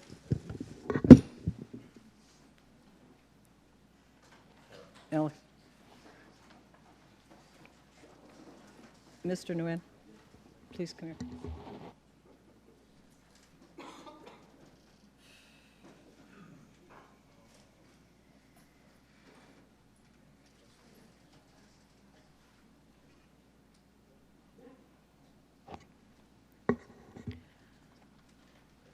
Before, this is a wonderful conversation, and we want to ask questions. But at one of our last INCO general membership meetings, it was requested that the city manager bring an update on the Quimby funds and also the landscape maintenance districts. So, Mr. Nguyen, you said that you would be more than happy to give us some information on that. Those two items. Thank you. So, just so everyone knows, I had a recent meeting with Mr. Gleason to go over the specifics. So the update on Quimby, our reserve funds are right now, the total fund balance is $4.7 million. Budgeted projects right now are at 4.3. But we haven't started a lot of work. So we actually have a balance of $9 million. And I've got the list, and I can leave it with you, of all the neighborhoods that are in the Quimby fees and the line items going across. Okay, that would be great, because I am very interested in my neighborhood park, which is the South Bank Park, which is the neighborhood park. So I would appreciate it, and I know all the other members would appreciate it also. And then there were some questions about what do we have for plans for a sports park and some of the other parks, and we're working on finalizing a parks master plan, which the city needs to do. So that information will be provided when the first draft of that plan gets published. Questions about a couple of specific LMDs, and I have that information with regard to their projects. LMD 39, El Sueño Promesa, there's an $82,000 project there, and another one in 39, D.R. Horton, $29,000 project. So I will leave you with this information. Thank you so much. Appreciate it. Okay, now if anybody has questions for our city manager, please go to the microphone. Thanks a lot. No. I have a whole bunch of questions on different subjects, so I'm probably going to have to do it on the computer and get it to you later because there are so many. But one thing that enters my mind about the power plant removal is that's jobs. That's jobs. Maybe a lot of the people don't even have to have a lot of experience doing it because the person who does can, you know, do the work as well at the same time. And so somebody can actually learn a job. How about all those other power plants? The same people that are going to take these apart could end up taking the others apart as well and provide more jobs there as well. So that's just one thought. The Arts and Academy is going to be both art and music, or just music? It's going to begin with music. Okay. And the downtown square civic gathering place in South Oxnard, in my mind, I can see both not only Oxnard Boulevard in the downtown area, but also South Oxnard, Saviors Road in South Oxnard becoming just continuation of the build out, build up, housing above and businesses below on like a downtown area like San Francisco or something. All the way down from the 3rd Street Bridge down to the coast. And this would also attract more people to come to the Ormond Beach area as well, if this was, because it's just a straight shot. So that would also help bring up the economic level in downtown, in South Oxnard as well as in downtown. One concern I have is in the morning, the traffic goes north to the freeway. And at night, it comes south. Why can't more people work here and live here instead of living here and then going somewhere else to work? I think that's a mistake. I think we need to try to force the issue to bring in either more business or at least more employees who are in the businesses here, try to stimulate them to hire people who are going to actually live here. Okay? I also think the mayor needs to be a full-time position. Okay? Instead of, I've got this big job and then I'm going to do a little bit for the city. No, I think we're getting too big. There's too much going on for having a part-time here and there mayor. I think the mayor needs to be a full-time position. Thank you. I actually agree with everything you said, but I want to remind you I'm not a magician. Thank you, Pat. Okay, Audrey? Thank you, Mr. City Manager. That was a very comprehensive staff presentation. and very thoughtful. I really enjoyed it. Some of the things that I'm interested in, of course, one, Rosemarie, what about an adopt a median program that the neighborhood councils could each adopt a median and have a TLC program for their medians that are important to them? I know that our neighborhood councils are always looking to do something good and positive in a volunteering effort. You could pair up those volunteers with the medians that are in their neighborhoods, and I think you might come up with some beautiful solutions. So that's one, turning something ugly into something nice. You did forget the waterways as part of on your slideshow, I'm just saying. You know, there are acres of waterways as well, and I know that's under your jurisdiction.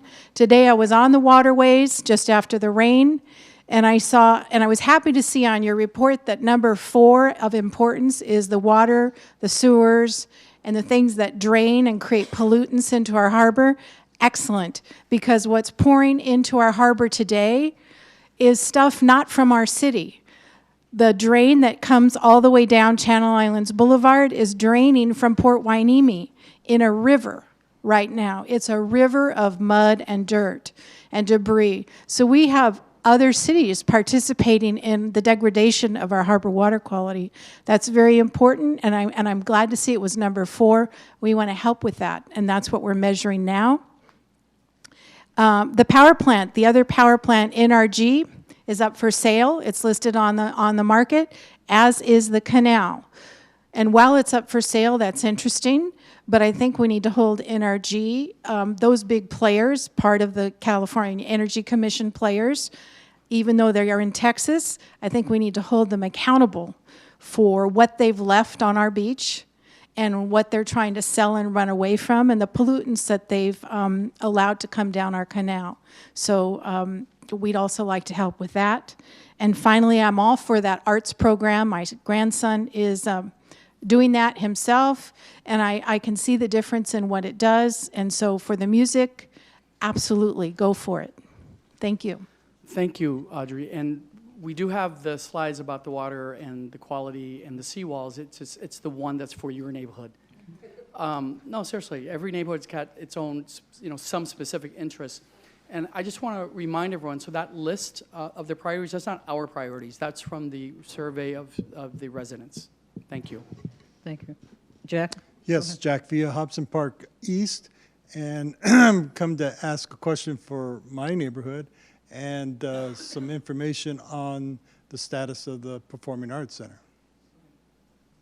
So right now, so what happened in the last budget, as a reminder, is I made the very unpopular choice of closing the Arts Center for now. And what the council decided to do was, okay, they agreed with that, but they wanted to keep it open for an extra 6 months to honor the reservations that various people and organizations had. And they were particularly sensitive about things like weddings and quinceañera parties. So they took some money from Measure O to keep it open to the end of this year, which is in a couple weeks. In the meantime, we went out to the market to see if we could get a professional management company to run the venue.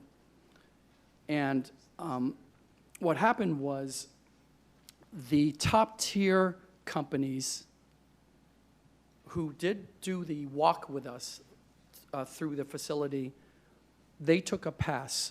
So the 2 major companies that book entertainment said, Oxnard, it just doesn't matter in the industry in the region. That's very disheartening. We had a couple of other applications, bids come in, and we picked one that we thought was qualified. And as we were negotiating with them, and we brought a update to the City Council Committee, I think it was Cultural Services Committee, and they watched that committee, and they watched the conversation, and they decided, because they have a lot of experience working in other cities, that this is not, it's just not good timing for us or for them. So they withdrew. So right now, we don't have anyone that we believe is qualified. Now, I know this is controversial, but I want to reiterate for people why I made the recommendation I made. And this is related to the city's deferred maintenance. That building is very old. That building has not had a seismic engineering assessment. It's a building that seats 1,600 people. And right now, as your city manager, I cannot tell you how structurally sound that building is. I talked earlier about how we didn't set aside maintenance funds, renovation funds, or replacement funds. So I understand that it's historic, but it doesn't mean you don't do the ADA and that you don't do the seismic. We have a responsibility. If we're going to have a venue of 1,600 seats where people gather, I need to be able to know that it's safe. I just don't know that. Now, that doesn't mean it's not safe, but I don't know that it is. And like I said earlier, there's not a penny set aside to do this work. Now, we have, your Public Works Director has applied for a FEMA grant to get money to do the seismic engineering assessment. And we still haven't been able to perform any ADA improvements. So that's the physical, the asset, what I call, that's the liability of the structure. So that's number one, and my main concern. My second concern is, for many years, we've been running it as if it's a community theater. But it's too big to operate as a community theater in terms of the expense. Now, if the city council wants to subsidize that, that's a public policy and community values choice that I would support. But what I told the council was, we can't afford that right now. The venue is physically in the wrong location in today's entertainment market. It is way too far from the highway. It's in the middle of the city. It is not easy to get to in the way that all modern entertainment centers of that scale need to be successful. And it lacks amenities that every theater needs within very short walking distance. A couple of restaurants, a couple of cafes, a couple of wine bars, a couple of brew pubs. It lacks the amenities that are required to support a venue of that size. We have to understand that the entertainment market has evolved drastically in the last 30 years, and we're out of the market. We cannot compete. So, again, if the council wants to continue to subsidize it as a community space, we will have to find the funds to do so. We don't have the funds right now. I am still struggling to figure out if we can find a way to have the space open, but I need a professional entertainment venue operator with a track record who can do it. We need to book that space. You know, I think we have to have it booked at least 50, 52 nights a year, at least once a week. It's got to get a real booking, because you need the revenue from the tickets to pay for the place to be open, and you need the facility fee from each ticket to put the money aside to do the renovation and the upgrades that you need.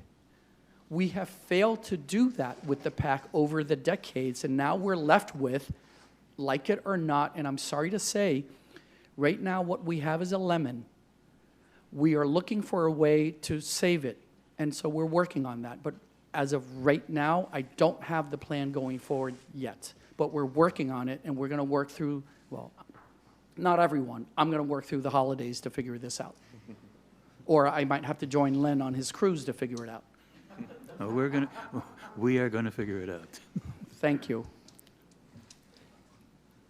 Hello, City Manager. My name is Angel from East Village. I would like to thank you, Police Chief, Fire Chief, Public Works Director, and Housing Director for your very insightful reports and just being straight to the point and giving us the brutal honesty. That takes courage, and I want to thank you for that. One of my concerns, especially as a 25-year-old in the city of Oxnard, is the cost it is to live in the city, especially if you compare it to the salaries and the incomes that people are making in the city. And these new developments that are being built in the city, while they're all beautiful or not, they're very expensive, and they're building it at market rate. Now, many people in the city cannot afford market rate, but people out of the city of Oxnard could. So that's attracting people from other cities and maybe even other counties perhaps to live in the city, and that's going to drive up the market. And I feel that could kind of kick a lot of locals to the side. Is there any way that we could say to these developers that if you're going to build into city, if you can build and charge perhaps maybe just a bit lower than market rate, just so locals can actually afford to live here? If locals can afford to live here, they can bring that economic prosperity and keep it within the city. If not, many of the youth that are getting their college degrees, they're gonna move out. And then just within the past decade, some 30,000 residents have left the county, and that's gonna continue to increase if the new developments we're doing are just gonna be out of the cost of the local sand. So that's just one of my concerns and one of my questions. Any insight you could give me? Thank you, City Manager. Appreciate it. Thank you. Thank you, Angel. So the bottom line is we have a housing shortage. So the number of housing units, whether it's an apartment or a single family or some other form, there are so few of them that everyone is competing for them. So I think, Emilio, our average rent right now for a two-bedroom is just over $2,000 a month, $2,200 a month. So that's a classic supply and demand problem. There are so few of them that landlords can charge more because there are more applicants. So part of having more in the housing stock, there's a break-even point where they can't keep jacking up the rents because now there's more choices for fewer people. Okay. Today we're in a landlord's market. There are few apartments and too many people want them. So that's part of the basic economics of it. So some of these apartments now that are fetching $2,200 a month, they're really in a rational rental market. They're not worth $2,200 a month because they're too small. They probably should be $1,500 a month. So that's part of the imbalance. The other aspect of this is the state of California is now, and with our new governor, is cracking the whip on housing. So we have to create more housing. Every city in California and everyone, including us, we're all kvetching over this because what they're demanding is that every city in California now has to make up for several generations worth of not providing housing, not building housing, and they want us to make it up in one housing cycle, and a state housing cycle, I think, is it 8 years, 9 years? Huh? 8 year. So the state does housing cycles every 8 years. So we're all, it's not just Oxnard, every city is now being given a number, and our number is pretty drastic. It's like 9,000, 10,000. But for the first time, other cities in the county are also being given big numbers, and so everyone's freaking out. So new housing is coming, and to your point about affordable housing, so there are formulas there that can be provided for developers to provide some affordable housing. But can we tell them that they have to charge lower rent? No, we can't do that. That's just, there's no mechanism to do that. But it's a serious problem, and it's, like I said earlier, between that and the homeless crisis, it's gonna come to a head because we're not gonna be able to build the number of housing that the governor expects in the time that he expects. Very few cities are gonna be able to do it. Thank you. Yes. Thank you. Hello, City Manager. State your name, please. So Dorinda Martin. Thank you. Thank you. I typed this up really fast. I'm incredibly excited to hear about the Arts Academy and agree 100% with the therapeutic benefits of music. However, dance, or what we call creative holistic movement, is just as beneficial to rehabilitation and total well-being. So will this be a consideration as an offering at the Academy? Oh, you mean dance? Dance. Yeah, so the reason I'm not naming it the Oxnard Music Academy, I'm naming it the Oxnard Arts Academy, Arts because I Academy. want to expand to dance, ballet, all kinds of dance, Oh, okay. modern dance, hip hop, all that. And then eventually visual arts. But we don't have the ability to just open a full-blown arts academy. So we're going to start with music. And the reason is whether we go with the Harmony Project paradigm or the El Sistema, it's a very rigid curriculum. And it's proven. Yes. And when we join one of those programs, they provide the tracking, the research, and the data generation that will help us succeed and therefore grow and expand.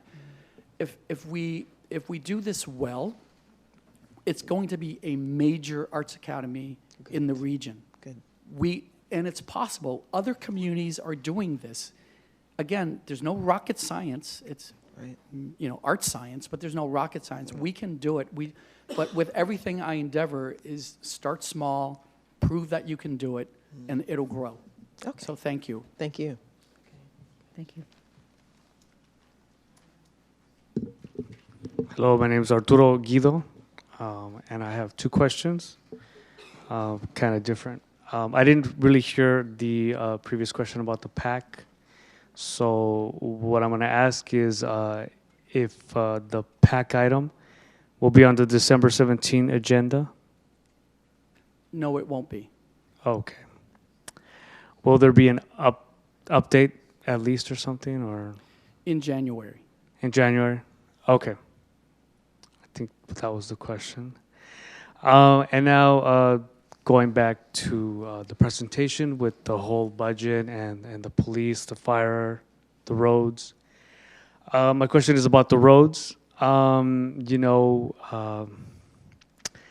city of Oxnard, being the city, having its historic places, its more economically wealthy places and not so economically wealthy. I mean, there are still some streets in Colonia. I don't know if we're ashamed to talk about La Colonia. I mean, it is Oxnard. Right, I was passing by Our Lady of Guadalupe Parish on Colonia Road. That's, Colonia. And then it kind of curves to the left. You pass the Camino del Sol Park, and the fire department is to the right. That road is just, it's like very bad, like very bad. Like you're driving and you're like, where are we at? Why is this road so bad? And there are many roads, I imagine, where I've seen in Colonia neighborhood that are very bad as well.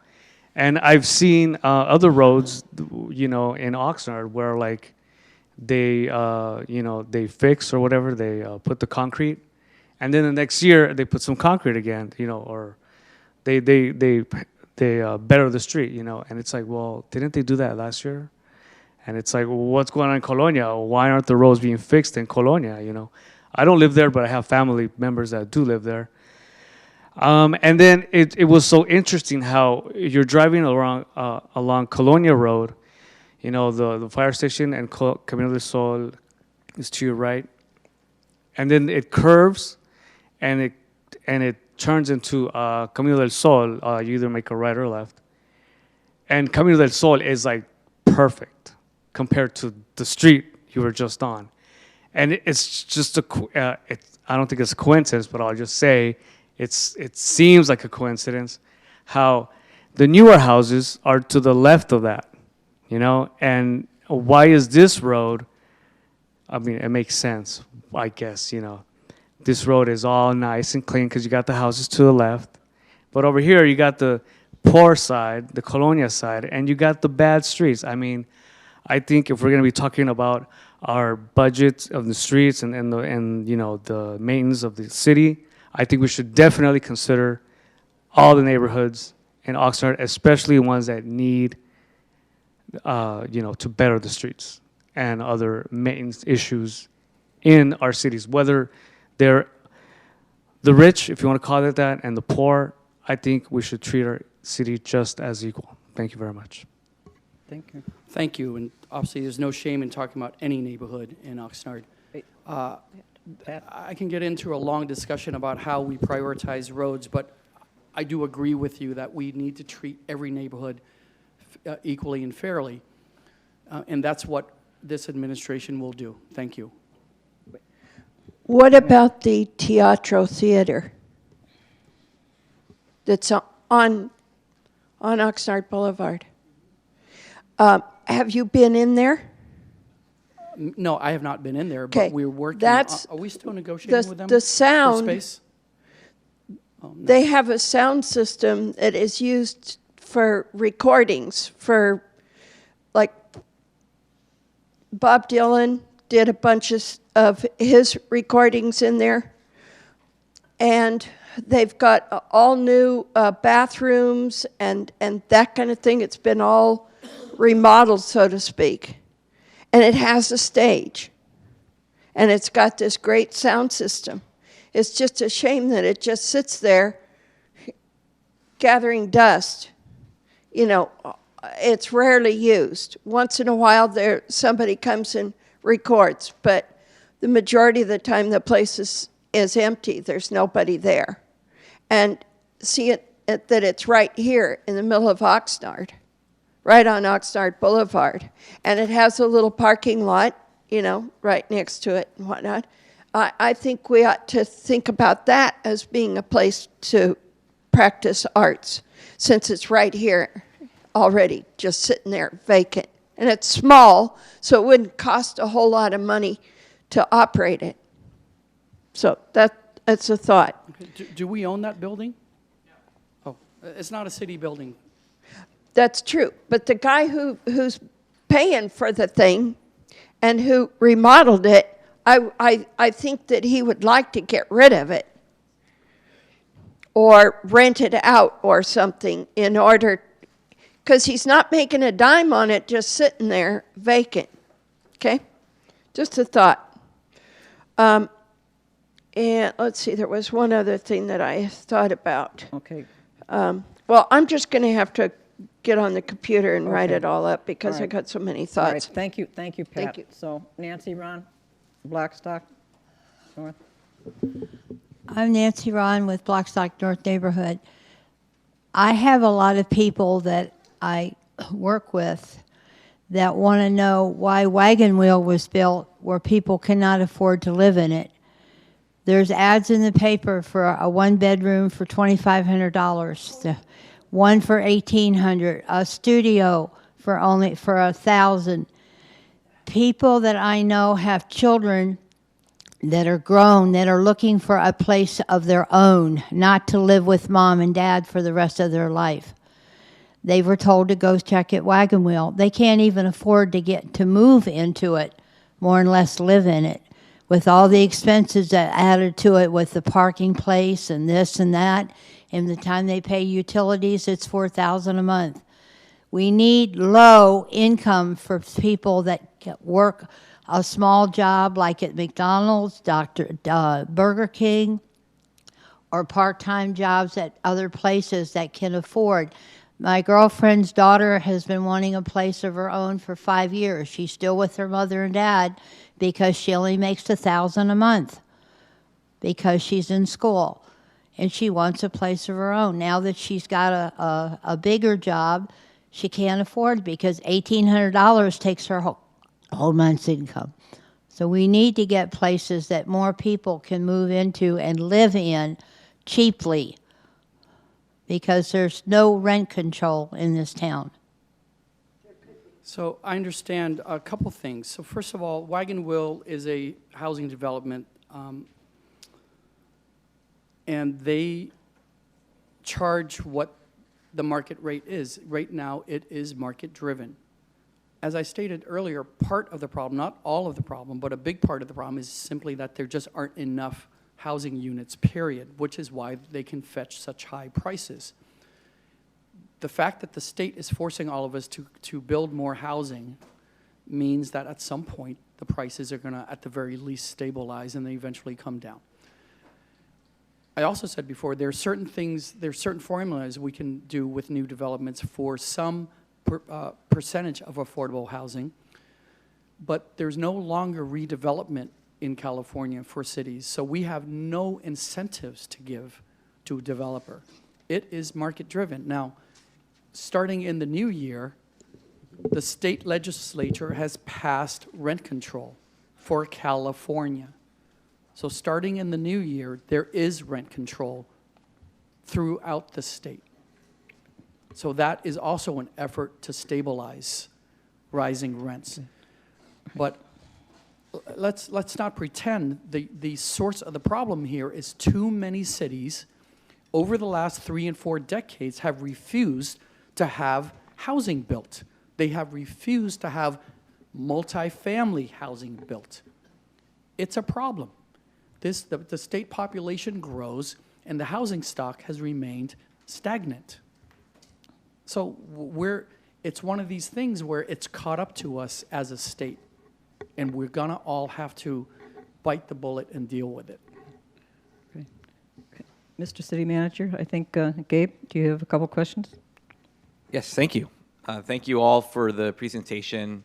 I always appreciate this level of information. I think it's important for all of our residents to know what's going on, know that there's open dialogue available, and for all of the chairs here tonight, knowing that this is an opportunity to bring the city manager and any associated staff for specific topics out to your residents to hear this firsthand, ask questions, and have those questions answered, and have their concerns addressed. I have a couple of questions. The first is for Chief Whitney. I was waiting for him to take a bite before I asked him. It's not all about the city manager. Let some of us talk. Yes. Thank you, Gabe. So thank you again for the presentation.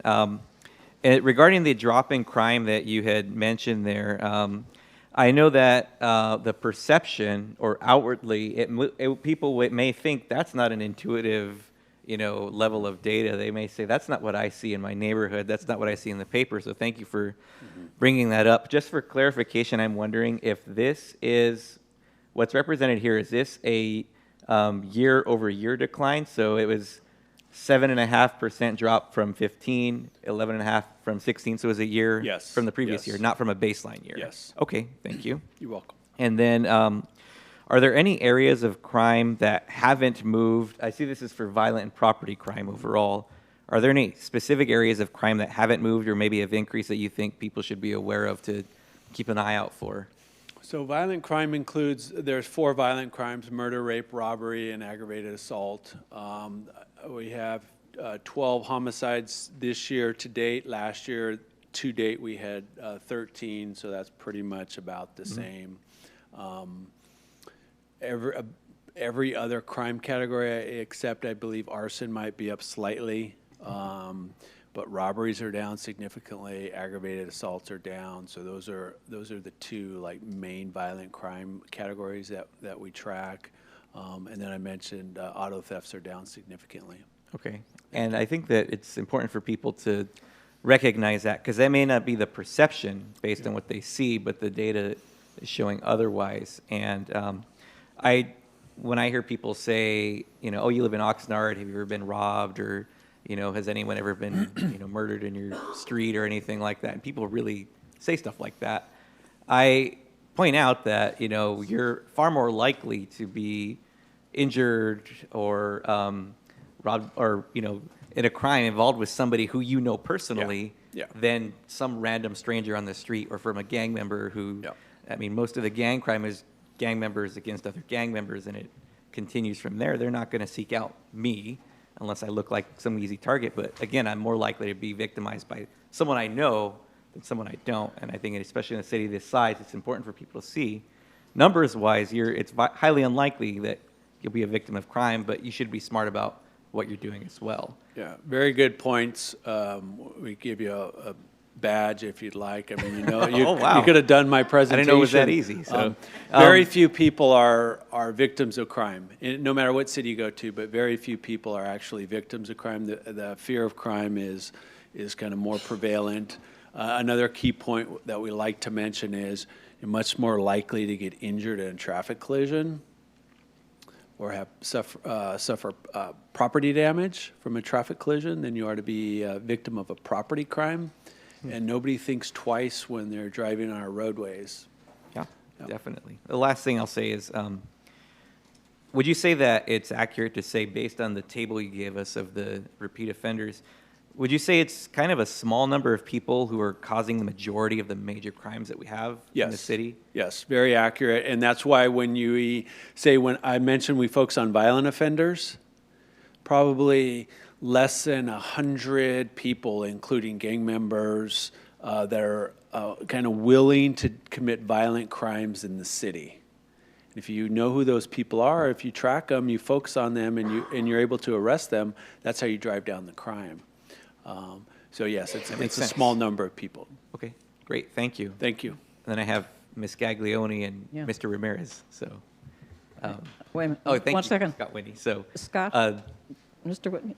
Okay. No, Rosemarie, I had a question for Okay. Rosemarie. I was going to catch Scott. Oh, I'm before sorry, while he sat was up down. there? No, just, well, yeah, we'll go back and forth.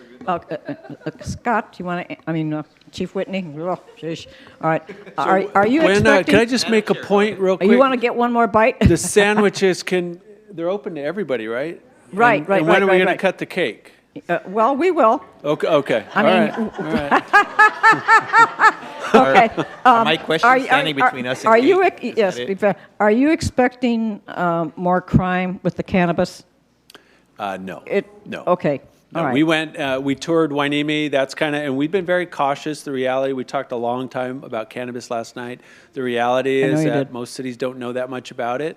We've done the go slow approach. You guys know that. We toured the Ojai and then Wainimi with the security, with all the conditions we can put on it. We actually believe it, like, you could put cannabis businesses in blighted neighborhoods, blighted shopping centers, and actually add life and economic development to those. So we don't have a big concern with that.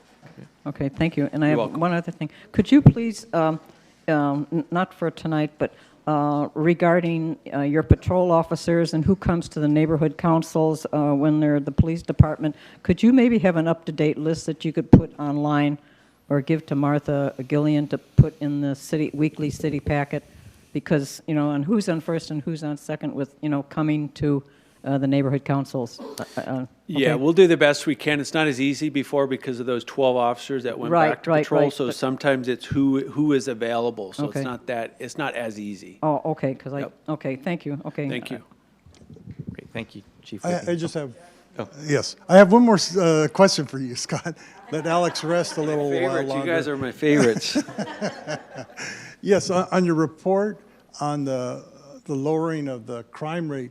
Now, when you get that information, does that information also from the other policing agencies like the sheriffs, DEA, the FBI, all those others, has that crime gone down as well? Generally, in the state and the nation, the crime trends they kind of mirror each other. For the most part, from the early 90s to up until 2011 when the laws changed, for the most part in the state and the country, crime was going down. So it's very comparable.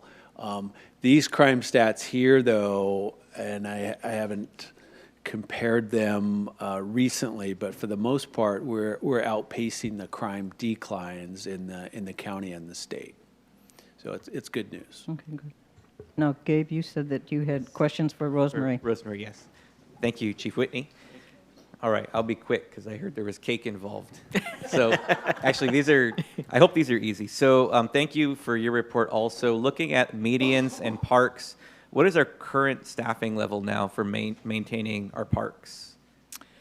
I believe that is around 23 staff, but I would have to get back to you. And don't quote me on that number. Oh, that's fine. It's around in the Yeah. 20s, it sounds like. Mhm.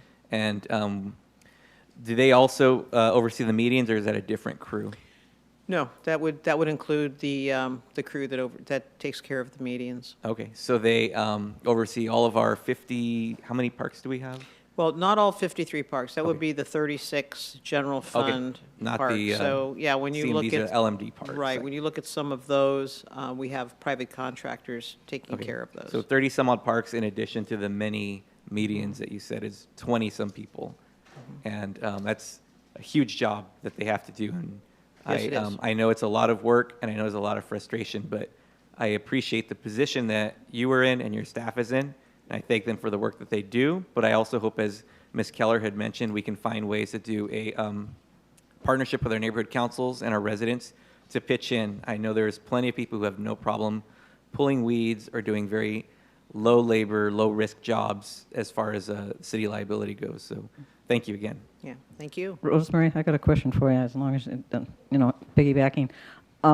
When it comes to the streets, is there an up-to-date list that you could put online for people to know what streets are going to be taken care of? I mean, the chart for fixing the streets in the Yes. various neighborhoods? Yes, we could. We also have our capital improvement program document that lists things out, but yes, we can. Okay, and how do people, how are they visually able to take a look at that? The CIP is on the website. It's under Public Works, and I believe it's also in the Finance Department. Yeah. Okay, all right, thank you very much. Does anybody have questions for Rosemary? Okay. Thank you. Jen? Okay. I have one question good. for Gabe, go ahead. Emilio, if he's still here, right? If he's, okay. He was blocked by the podium, so I wasn't sure. This is a quick one. I think you had mentioned December the 18th, there's going to be a public meeting regarding the homeless shelter on Saviors. Is that correct? That's correct. And what is the location for that? We're planning it out South Oxnard Library. The South Oxnard The Library. library that's there. So it's December the 18th at December the 6 p.m.? 18th, and we're going to do another one on February 13th. Okay. And that one we haven't identified a venue for yet. Okay, so if and when a flyer comes out for that, I just wanted to bring that up because this body will not meet again before December 18th. Right. And so I was hoping that everybody here could hear that. And then when a flyer comes out, maybe we can send it through our emailing system we do through the chairs, so those who are interested in sharing with their residents can do so. Sure, thank you. Great, thank you. Thank you all. So, all right. Okay, so I think we better move on because, City Manager, we still have our neighborhood chair reports and executive board reports. But we'll go fast. Thank you all staff for their presentations.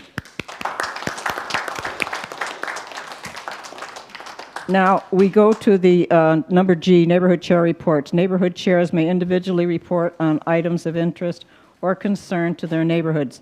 The INCO cannot enter into detailed discussion or take action on any item presented during these reports. Anybody have neighborhood chair reports? Okay.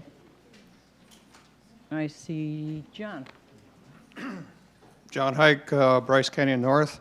We had a neighborhood meeting on November 14th. We had 22 people attending. Good. There were a variety of means used to get people notice. One was next door posting. We have about 256 households at 21% participating in next door. We used some flyers, and we used individual messaging on next door. And it seemed like the majority of people said that they had responded to next door. And one person said they responded to Facebook. And Officer Silva gave a report. Fiona Lopez attended, and she talked about the employment pipeline. And thank you, City Manager, for the employment pipeline idea. Is there some way we can get like apprenticeship programs also instituted? And just make an additional comment. There is one organization that's highly successful that takes people who are 18 years old and trains them in quick order to highly technical jobs. And that's the U.S. military. So it can be done. And then we just had a presentation with parking problems. The city manager was there, city engineer, many of the city staff, along with Jack Villa. And we're still looking at trying to organize a committee to have some input into that. unfortunate time of year to do that. And the next meeting sometime in January. Okay. Thank you, John, very much. Anybody else with neighborhood chair reports? Okay, okay, good. Thank you. Our Fremont South Neighborhood Council meeting will be this coming December the 19th.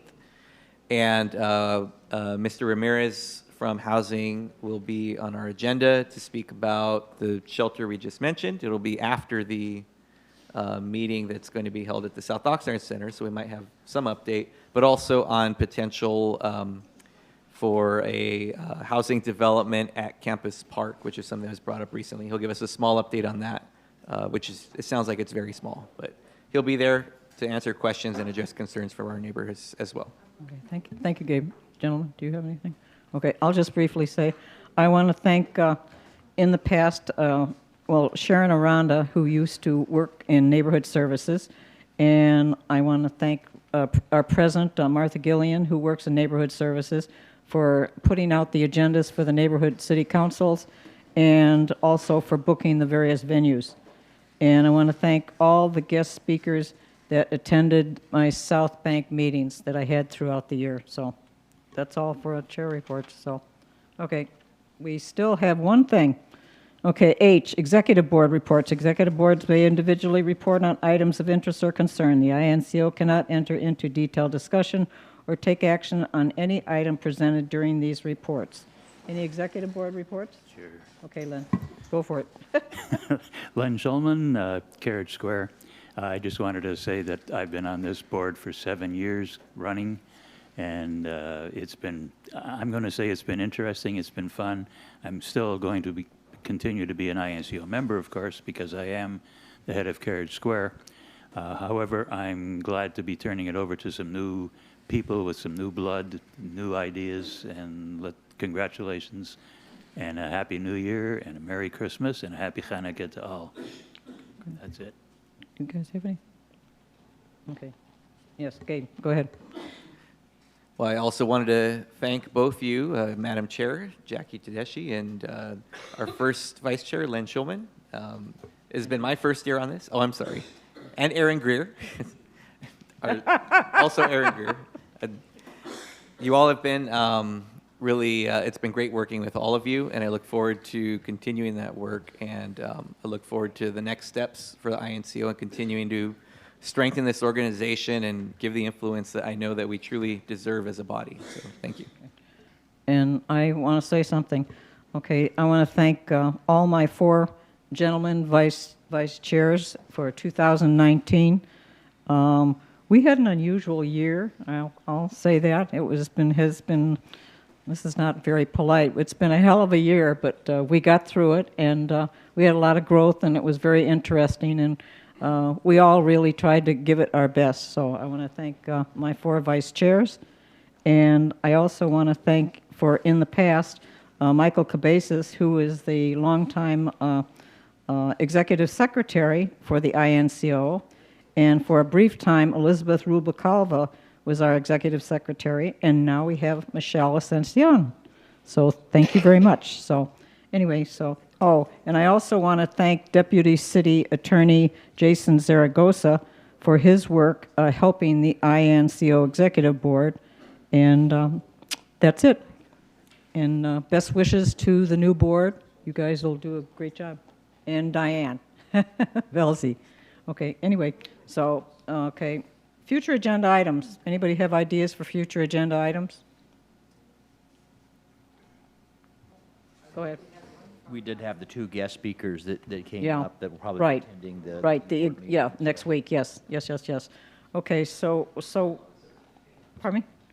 Do you want to say something? Yeah, just that we should have the bylaws committee on, probably on the executive board meeting next week, and then the following meeting, because now there's 3 e-board members on it, so that's a Brown Act violation. So we kind of unfortunately ran into that. Right, it has to be properly posted where anybody can attend, Yeah, so we'll have to work that out before we can continue the committee. Okay, that's good. So with that being said, we are adjourned, so let's have some food. And be careful going home.